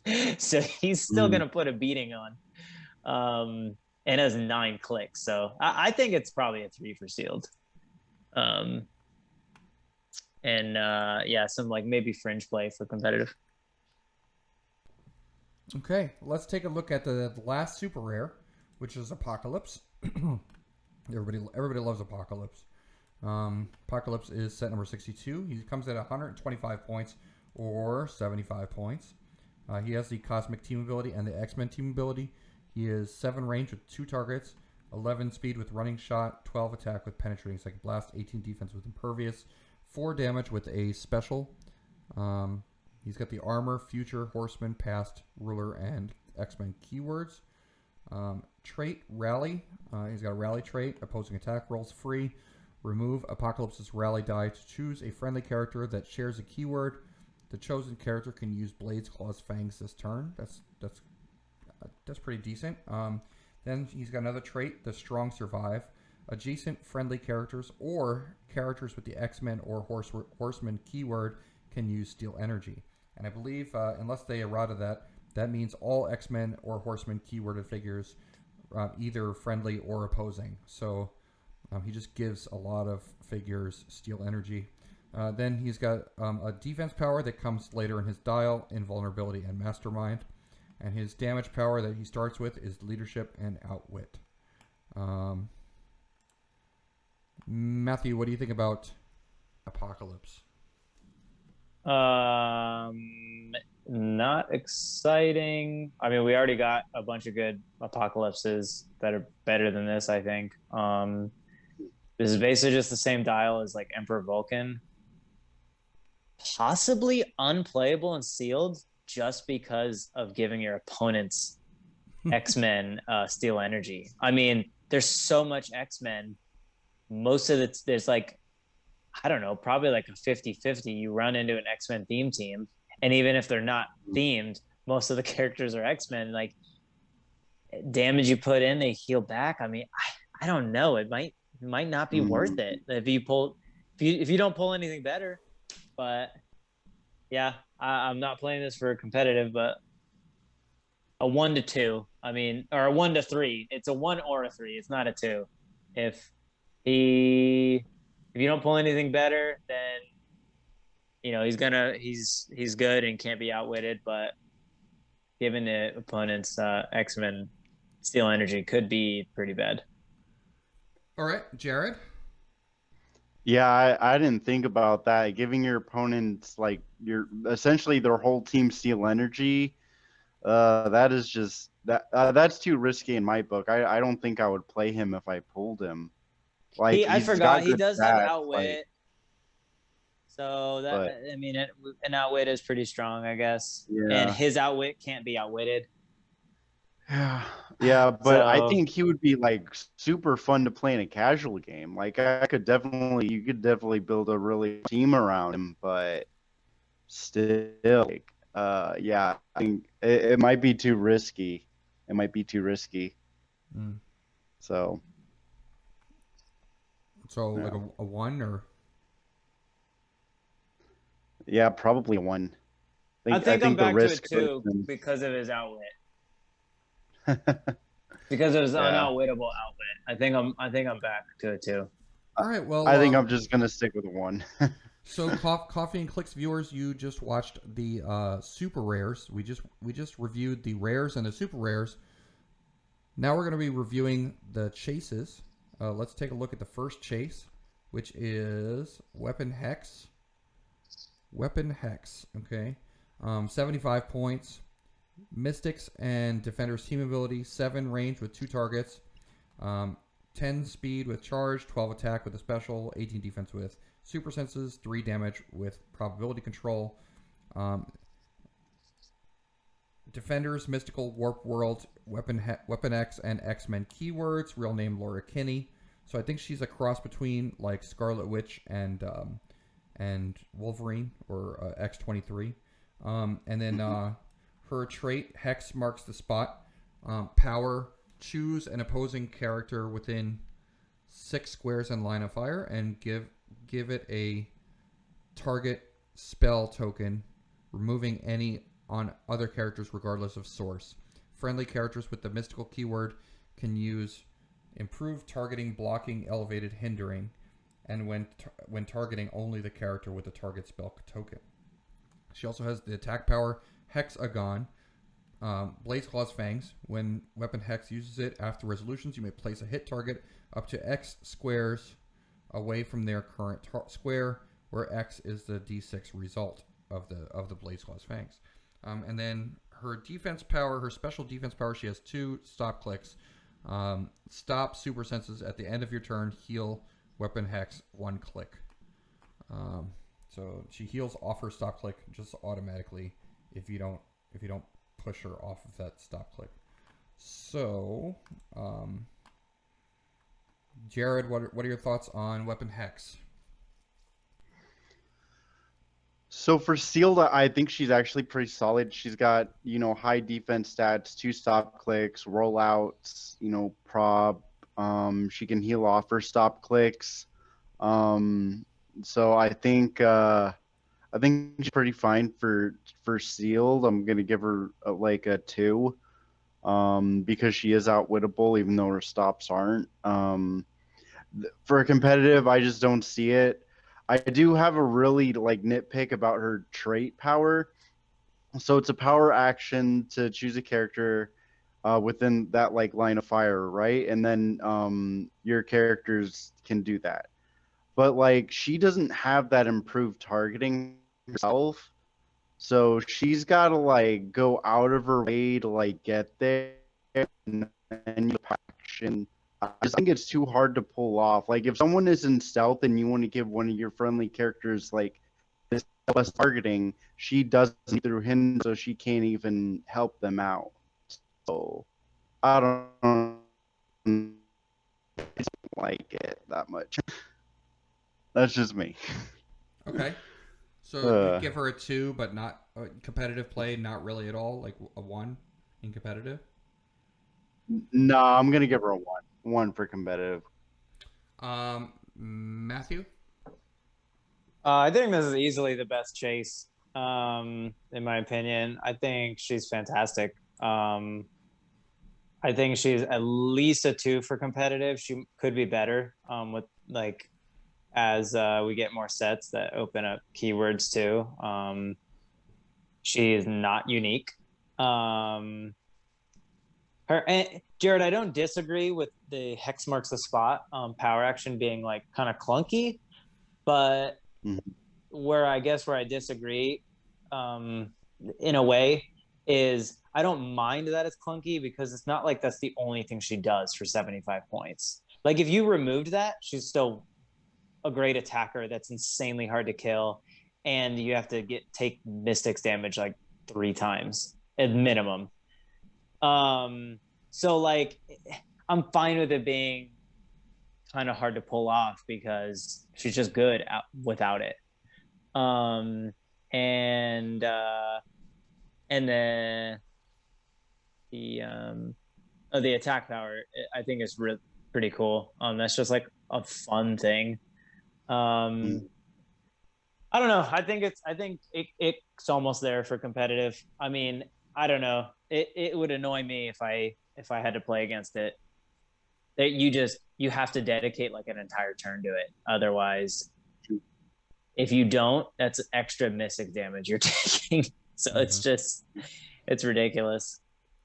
I think she's really cool. So I think she's 3s, and I think she's insane for sealed. I don't know what you mean by 2, Jared. I know she's outwittable, but like you're just never killing her unless she just misses all of her rollouts. But like that second stop click where she goes to a 19 with prob on you, like that's so sick. All right, fair point.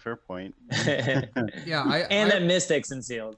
I do really like. Yeah, I think I agree with Matt. I mean, I do really like Weapon Hex.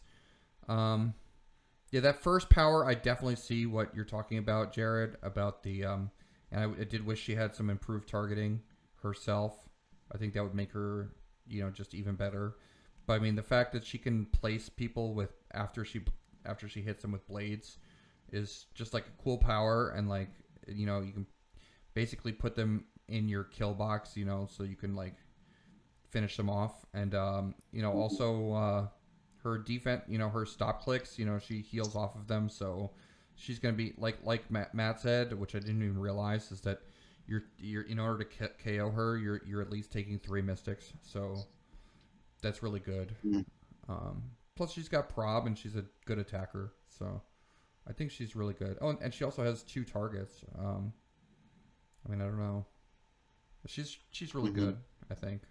But then let's take a look at the next chase, which is Diamond Patch, which I also think is one of the better chases, or that has a lot of potential.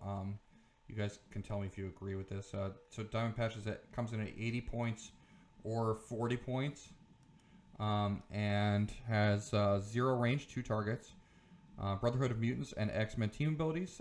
He's got the Brotherhood of Mutants, Celebrity, Hellfire Club, Martial Artist, Warp World, and X-Men keywords. So some popular keywords. Also 11 speed with charge, 12 attack with blades, 18 defense with super senses, 3 damage with a special. His trait is when Diamond Patch hits a single opposing character with a close attack after resolutions, he can use Mind Control as free, but only to target the hit character. Another trait, Diamonds Are Forever, Invulnerability. Diamond Patch can reduce penetrating damage at the beginning of your turn, heal 1 click. So, pretty tough to KO. And then damage power, I can smell who you are. Opposing characters within 6 squares can't use the following: shape change, stealth, or keywords that are not printed on their cards. And I was trying to think of where that would be important, but I'm sure it is, and I just haven't thought about it yet. And he comes in at 40 or 80. Probably gonna get used more on the 40-point line, but I mean, I'm sure 80 points is fun too. Matt, what do you think about Diamond Patch? I agree with you. Definitely, maybe second best. I really like him a lot at 40 for X-Men, to be able to like swap around with Professor X. Almost nothing in competitive does 5 damage. So invuln with reducing means he's also a double tap for 40. And then he has the super senses too. So like nothing's doing 5 with precision. So basically a double tap. And I think turning off shape change and stealth is definitely relevant to be able to, at very least, have on your sideline and be able to really swap in, for a maggot or I don't know, something. Yeah. And he's celebrity, so you can get him on Spider-Man family. Yeah. So yeah, and he's good in sealed. I like him. I think he's like well, he's got to be like a 3 for sealed. Like that's pretty good. Invold reducing, and he's got the rollout. And well, there's no shape change in the set because it's benched, so it's kind of funny. But he does turn off stealth, and is still pretty hard to kill. Oh, and he gets free mind control after too. Yeah, so yeah, it's pretty good sealed and really fun for casual, especially with the 2 targets. Even though it doesn't sync with blades, but whatever. Jared, what do you think?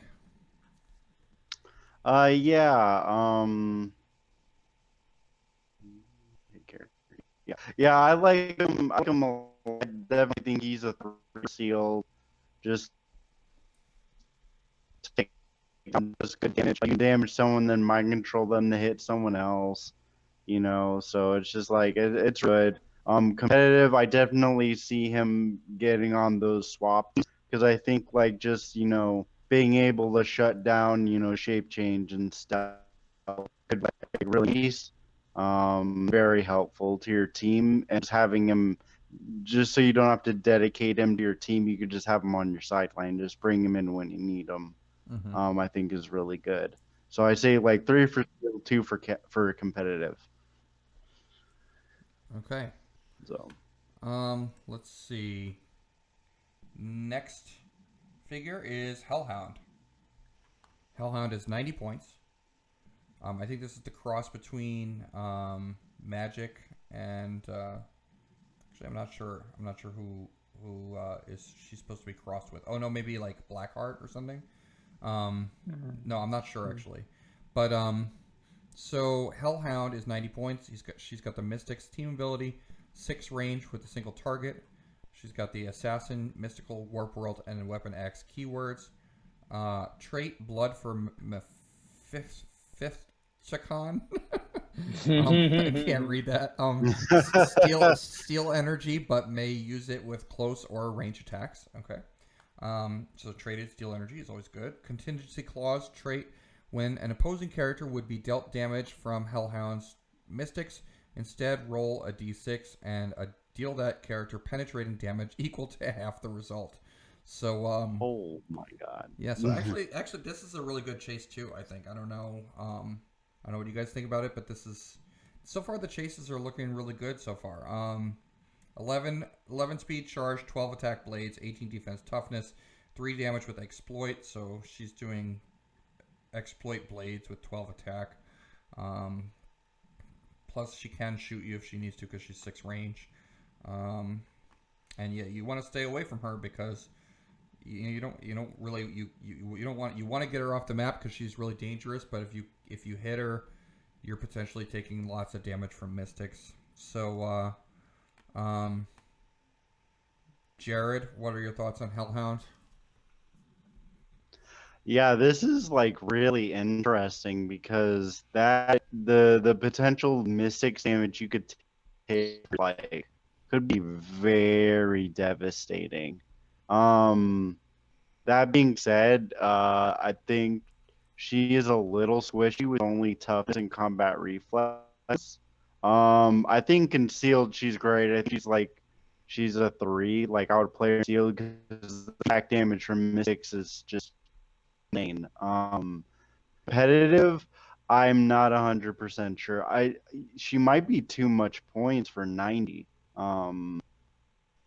For me though. So I think like maybe like a 1. Even though that feedback damage is still just really good. But that is just a lot of points for that. So yeah, that's where I'm at with her. Matt? Yeah, good for sealed because of Mystics. then the Mystic's trait, where it might be extra, and then this traded Steel Energy. So you might be hitting her multiple times after if she's healing. And would never even consider this for competitive. If she was 50 points, probably still not. Oh wow. And she's 90. I mean, seriously, like I don't think I would play her for 50 points. Like, I think I would consider her at like maybe half, like maybe 45. Like, okay, it's 7 clicks, but otherwise, toughness and charge is not gonna do it in competitive. Like fine for casual though. Yeah, I think it would be fun to put her on like a Silver Age team with like Peace Machine or something like that. Oh yeah, sure. Yeah. There you go. Yeah, that would be Yep. cool. That's it. And she's not unique. Yeah. Oh my god. True. She's not unique. Yeah. Okay, so let's take a look at the next chase, which is Speed Weasel. Speed Weasel, 60 points. She's also got the Mystics team ability. So far, lots of Mystics. Defenders and Mystics team ability. 0 range with single target. 14 speed with a special. Lots of speed. 11 attack with Blaze Claw's Fangs. 18 defense with Super Senses. 3 damage with Exploit Weakness. She's 5 clicks long. She's got the Defenders, Mystical, Speedster, Warp World, Weapon X, and X-Men keywords. She has improved movement through hindering. She has a trait, Can't Catch Me Snail Kissers. When Speed Weasel uses Blade's Claw's Fangs or Super Senses after resolutions, you may place her up to X squares away from her current square, where X is equal to the D6 result. Seems like a fun trait. And then Speed Power, run, break. Charge, once per turn when Speed Weasel is given a close destroy action. After resolutions, she can use charge as free. So she can, like, I guess if somebody barriers, she can charge up, break that square of blocking that she needs to get through, and then charge again to hit somebody with Blaze Exploit, which is pretty nasty. So 60 points, pretty cost efficient. Matt, what do you think about Speed Weasel? Another that I would not play like competitively, but like that's really good for sealed. So close destroy action, is that different? Is that like a blanket with like destroying an object, or is close destroy only for? Yeah, I think it's the same. It is, Tony. Yeah, I think close destroy means you can destroy an object, or you can destroy a. I don't have the pack with me right now, but okay. So if that's right, then you play like a light object, like in sealed. You pick it up, or you charge and pick it up, and destroy it with the first charge, and then after resolutions, you get another charge, so you get use of the full 14, and you can. Can you destroy an object while having it in your hand, or?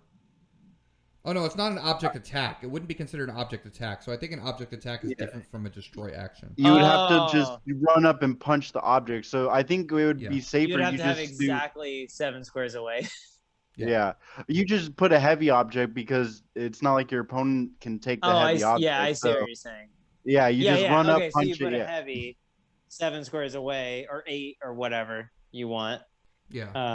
Or even 6 and run past it. Or if you happen to be playing on a map with blocking, you could just run up and. Yeah, that's true. But that's a lot, and then an 11 attack is solid, and exploit damage. And then as far as the high end of, wait, why does this show improved movement hindering? I was gonna say that something about that. That makes no sense at all. I don't know why that's on here. Maybe it's supposed to be. Maybe it's supposed to be blocking. Maybe she moves through blocking. I don't know. Or elevated. I don't know. Elevated, yeah. Maybe they just got the color wrong. Could have just been a misprint on Nexus, Clix Nexus. But But the can't catch me is cool because it's like it says blades or super senses, but really it's like both because one you roll on your turn, one you roll on the opponent's turn. So it's like you could go 14 squares if you roll high like on blades, like 5 or 6, like bounce back like away from them. And let's say they try to take a shot from you and you hit your senses and you go another 5 or 6 away. You're like almost all the way back to your team. Yeah. Which is it could be a lot of jumping around. It's cool. And then like again, I'll say it, you know, people aren't doing super high damage. So you deal a couple damage to her, late dial, her defense goes up to 19. So it's pretty cool. Jared, what do you think? Yeah, I think like in sealed, I think she's fine. Like two for sealed. We all pretty much covered how good she is. I won't play it in competitive. I mean, for 10 points less, you can have 2 flashes, so it's just like Yeah. I just don't see her getting that much playing competitive at all. Good comparison. That is a good comparison. Okay, so then the next figure is Deathstreak. So kind of like a death robot Mystique. She does have the robot keyword. She's an assassin, martial artist, robot, spy, and warp world keyword. Real name Raven. She's a team player. She's got the team player team ability. 75 points, 6 range with 2 targets, 9 speed with a special, 11 attack with blades, 18 defense with combat reflexes, 3 damage with a special as well. Her speed special is shapeshifter, plasticity, and sidestep. Opposing characters 4 or more squares away can't draw lines of fire to the streak. Then she's got a damage power, deadly assassin, outwit. When Deathstreak uses it and has 0 action tokens, she may choose an additional power to outwit. Pretty straight up, that figure.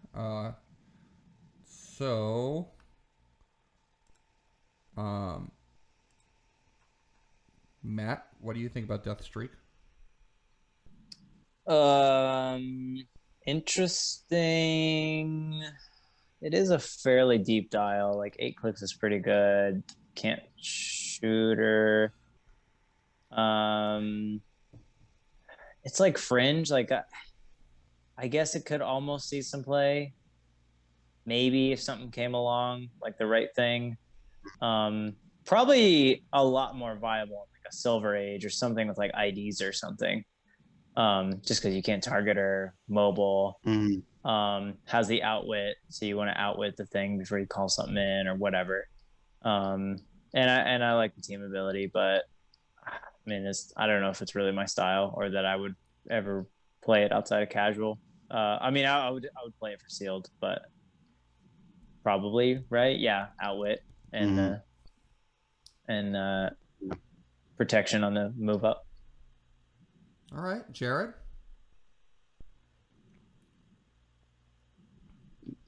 Yeah, definitely a 3 for seal. Hard to hit. Deep dial. Damage. Outwit. Possibly 2 outwits. You just carry her up, and then she just double outwit somebody. But yeah, I don't know about competitive. I'm kind of undecided. I just don't know where she would fit. I'm just not seeing it. So like, I'll just give her a 1 for right now, just because I don't know. So. Okay. Moving on to the next chase is Dewpool. Dewpool, 75 points. Set number 68. He's 75 points. Cosmic Energy and Team Player team abilities. 6 range with 2 targets. He has speed power, running shot. Speed power, special speed power, 10 attack with penetrating psychic blast, 16 defense with impervious, 1 damage with probability control, but that does go up and up as he keeps going up his dial. He's got an interesting dial with like interesting stats. He's got lots of keywords: Brotherhood of Mutants, Celebrity, Deadpool Core, Warp World, X-Men, Weapon X, X Factor, X-Men, and X-Statics keywords. His speed power is running shot. Opposing characters within range can't be placed. So that's interesting because they have to start within range in order to have that affect them. in order for that to be triggered. So they have to start within range of Dupool. It's not like they can't be placed within his range. That's not what the power says. The power says that opposing characters already within range can't be placed. So that's why, I guess that's why the power says, hey, you can't leave yet. The fun just started, because you wouldn't be able to carry people away. I think that's kind of the flavor of that power. Then he's got another attack power, special attack power. He gets on his second click. Don't worry, I know what I'm doing. I think penetrating psychic blast power, unequip all opposing characters within range. That's kind of cool. That's on his second click though, so I'm not sure how likely it is to land on that. Then he has a defense power. Haha, stop that tickles. Stop impervious. Opposing characters within range can't deal penetrating damage. So that's his first stop click, and then he has another stop click. His damage power, where he gets 4 damage on his last click. Stop probability control. When this click is first revealed, Dupool can't be healed for the rest of the game. Opposing characters within range can't use stop. Also, he's tiny size, so he can be carried around. Really interesting figure. One of the most interesting chases, I guess, because it's got a lot of different things going on. Jared, what do you think about Dupool? I think he's a lot of fun. He's just got a lot of wacky stuff going on. I like that he has cosmic energy and team player. That's pretty cool. You're right about having a unique dial, because he starts with like low stats, like 8, 10, 16, 1, and then on his last click he's up at 11, 13, 19, 4. But like you were also right about the attack power. I don't see him landing on that, because you're usually shooting him straight through to that first stop click, ideally.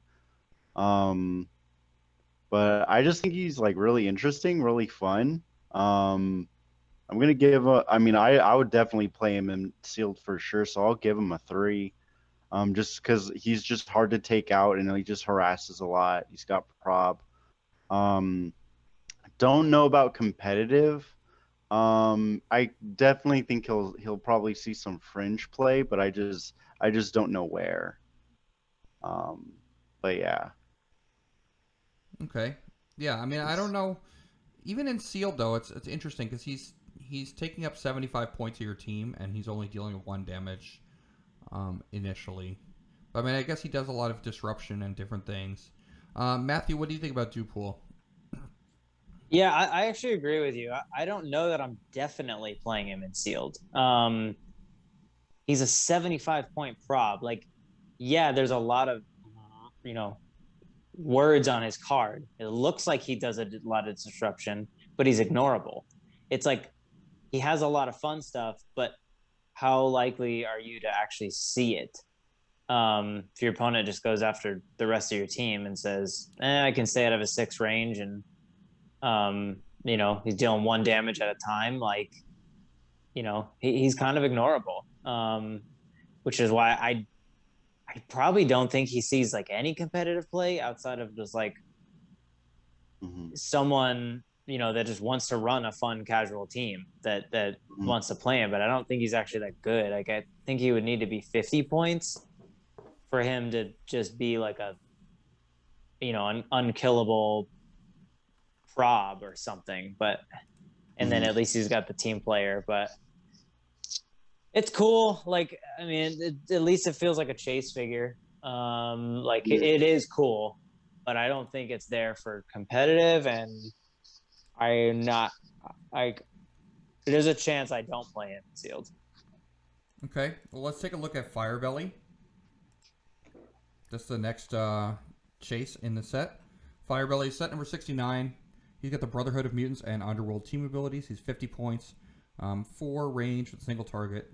He's got sidestep, 11 attack with special, 18 defense with super senses, 2 damage, just plain 2 damage. He's got animal, Brotherhood of Mutants, and Warp World keywords. I think he's like a mix between Toad and Pyro, which is cool because, they're kind of cool Brotherhood of Mutants characters.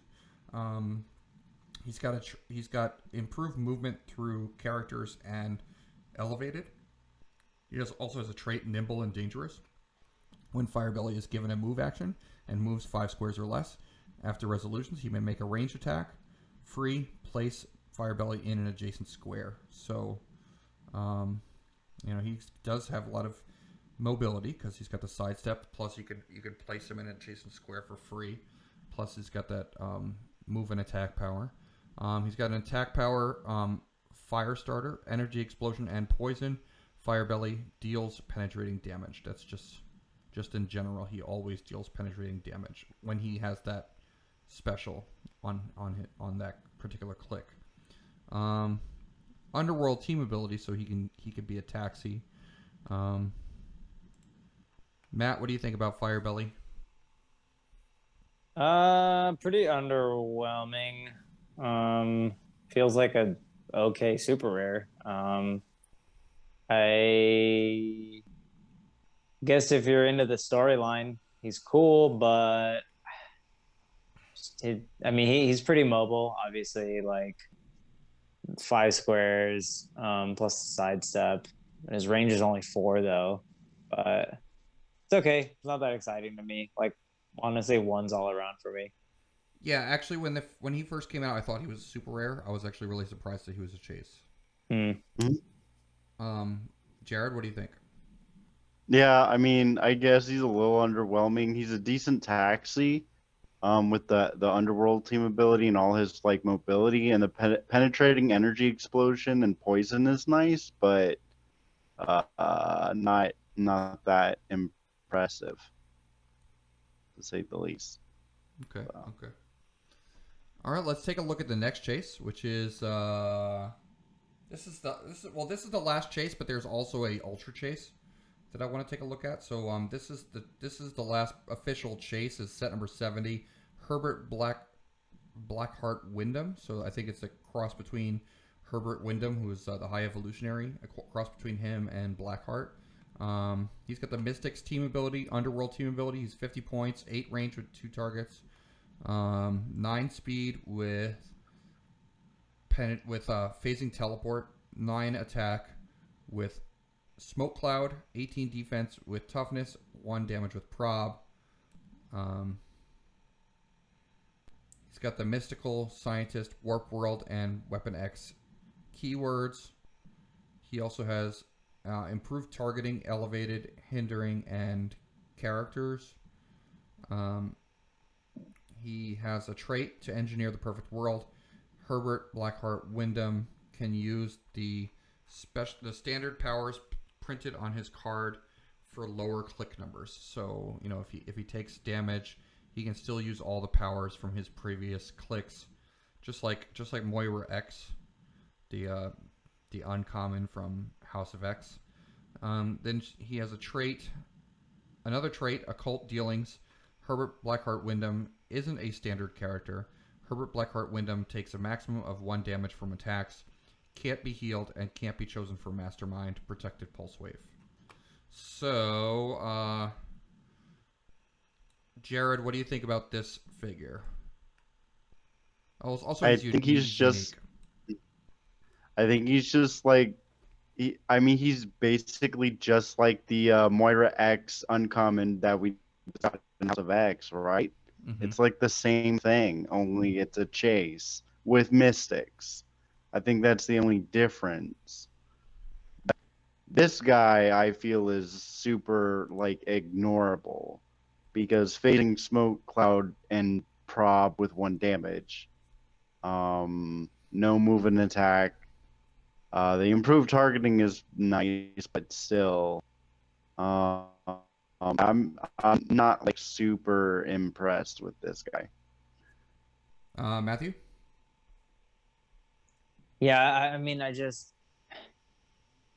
I'm trying to figure out when you would literally ever want to play this. 9 attack. It's so ignorable. Like if he had the barrier top dial, at least he would, bring something. I just don't get it. Like 50 points, 9 speed phasing with the underworld, but like that's I just don't get it. I just I mean, well, let's say he does have mystics. And he does have phasing teleport. So let's say you carry someone up and you base like an opposing character with him. Because he's got the phasing teleport, so it's pretty easy to tie someone up with him, and then you have to deal with him. I would rather spend my actions like moving away or like I would never attack because he not only does he get better, it gives me mystics and then it's just obviously like it's 6 individual attacks. Well, I guess you can poison him, but oh no, because he adds this power, so you'd have to be able to do penetrating poison to him because he, I guess, would have toughness. But yeah, I just would literally never play this for 50 points. He just doesn't do enough. Like, if he was cheaper, and then like maybe I would equip him to like give him like reality, give him TK and perplex. He's not a standard character. Yeah, if you could equip him, I would give him plasticity if you could equip him, but like you can't. He's not a standard character. So this is even worse than I thought he was about 10 seconds ago. I just don't get it. Like at least like you could call in stuff with him, I guess, but that's literally it. Like, what if you were playing? Do you think don't die is like a strategy in? It is, but don't die's biggest struggle is damage output, and he hurts that even more. Like Sabretooth and Magneto are good because Magneto is good at killing Dark Phoenixes, and he has 2 bolts, and so he can split that damage. And then Sabretooth has Flurry, so he can also ping twice in a turn. And they can actually just they have like printed like 12 attacks or something. He's just like don't die. What, like a prob?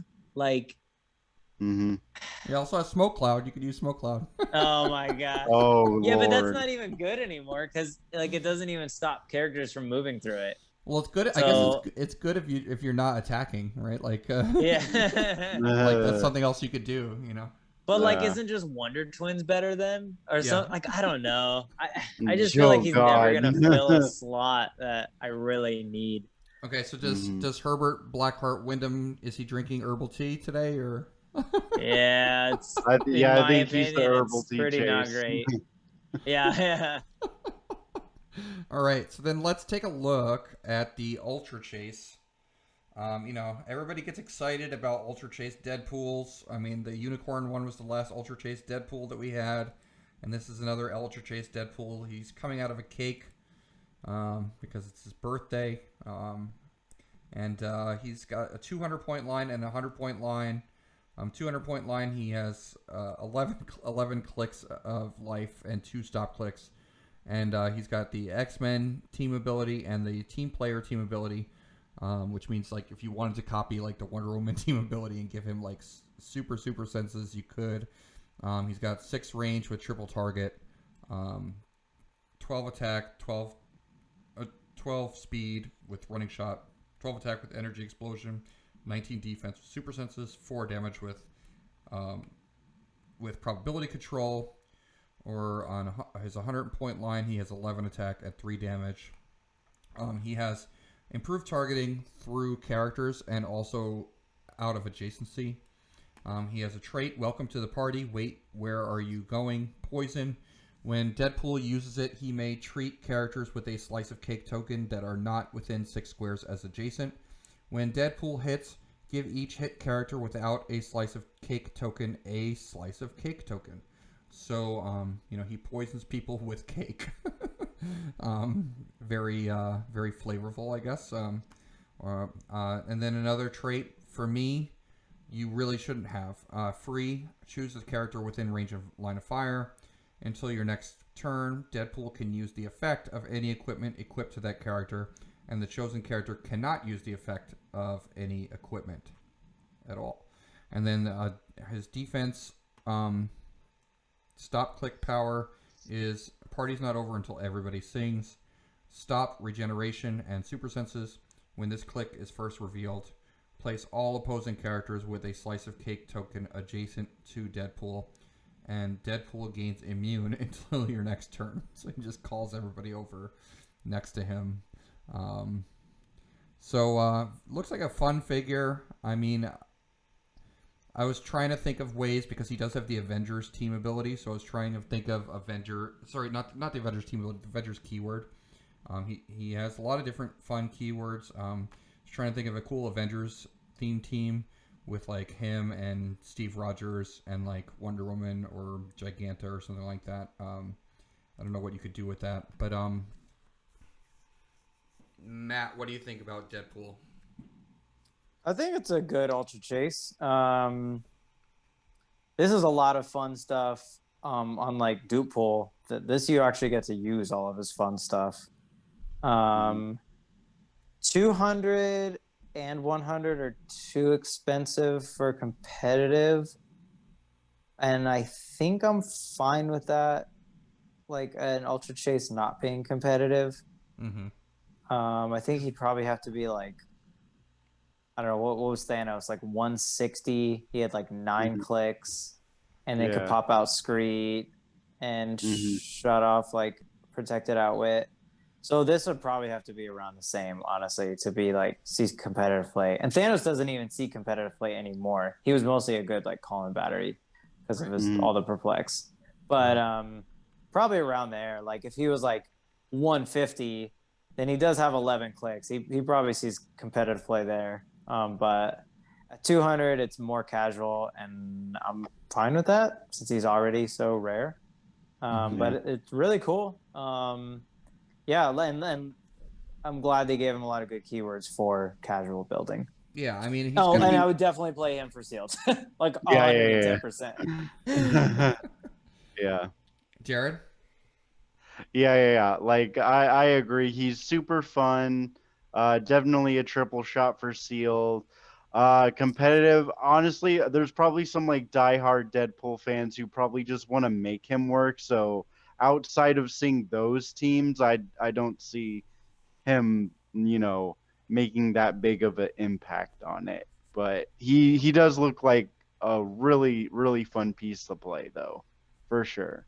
Yeah, I mean, if you're a really big fan of Deadpool, I would say, he's going to be expensive on the secondary market. So, like, if you want to go get him, he's an Ultra Chase, if you really like Deadpool.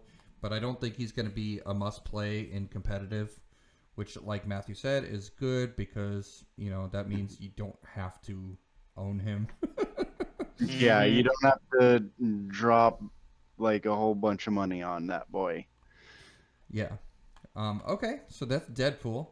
And then, all right, just one last thing. So that was all the chases. So Coffee and Clix fans at home that are watching, thank you for watching. Please don't forget to subscribe if you like our content. We're not done yet, though. I just want to talk a little bit about legacy cards. And we don't have to go through them all, but I wanted to ask both Matthew and Jared, like, what their favorite legacy card is. I'll just quickly flash them on the screen so you guys can see them. There's Wolverine, which, some of these figures I was happy to see that I actually owned. This Wolverine's a common, and I actually had him from a long time ago. Destiny, which I did not have. Cyclops, which I had 3 of. So Cyclops is someone that's really talked about right now, like whether you like him or not. Magneto is another one that's being talked about from the giant size X-Men, and then Apocalypse, and then also Deadpool and Sentinel, which I had 5 Sentinels. So so now I'm gonna need to get 5 legacy cards for the 5 Sentinels. Fun, right? So, yeah.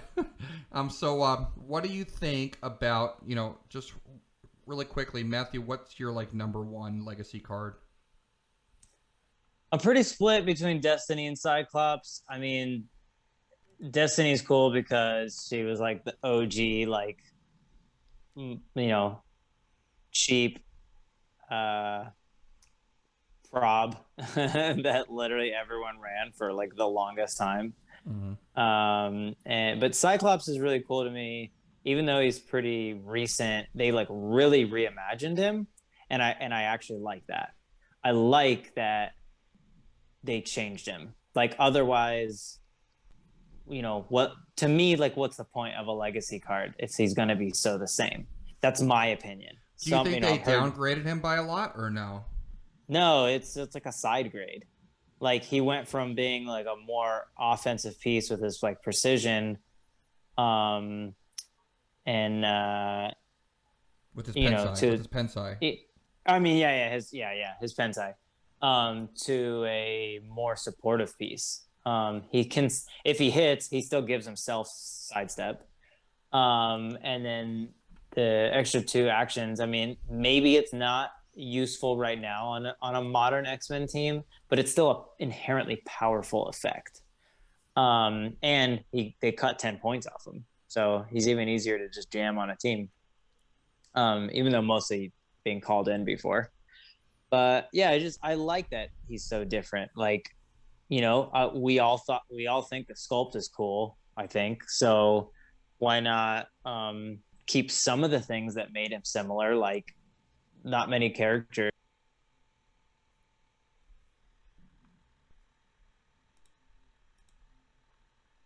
Oh, it looks like we lost Matt.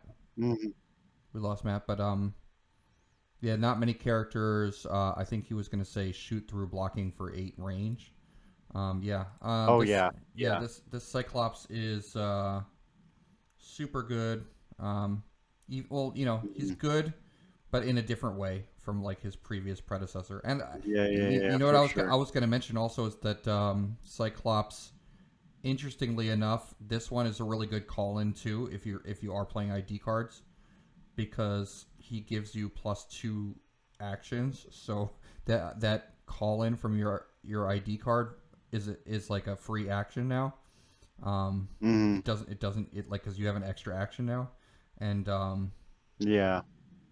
and he can still give himself sidestep if he hits, so then he can sidestep out.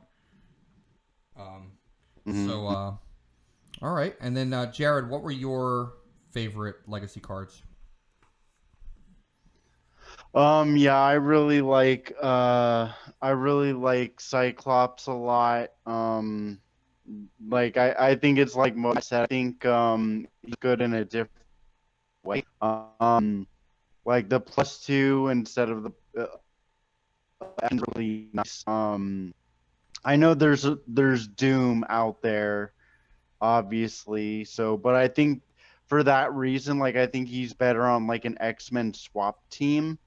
So that like if you're not playing Doom, then you can have 5 actions, and if you are playing Doom, then you just switch your team accordingly. So I think he's really good for that, and I like the new Sentinels a lot. The Sentinel legacy card. I just like Sentinels in general. So, I'm sorry, Jared. Like that. Oh, the Sentinels, Jared. Could you just explain that whole Doom thing again? I wasn't really sure what you were talking about there. So. Because Doom says you only have 3. You have an action for each costed. You have a costed action for each 100 points you have. Like you can't do any more than that. Right. So if you bring him in and you have 5 actions, it doesn't matter. You still only get 3 actions. So that's why. But then you don't use him on your team when you play against Doom. But if you're not playing against Doom, you have 5 actions if you want. You know. So. Right. And I think Sentinel's cool too, because they didn't change him much, Sentinel, but I almost wish that they made him a little bit cheaper. I wish that just made him 25 points just in general instead of yeah. That way you could play 4 of them for 100 points. That's just it's just like the OCD part of me that like wants everything like perfect numbers and everything, because the 33 points just bothers me.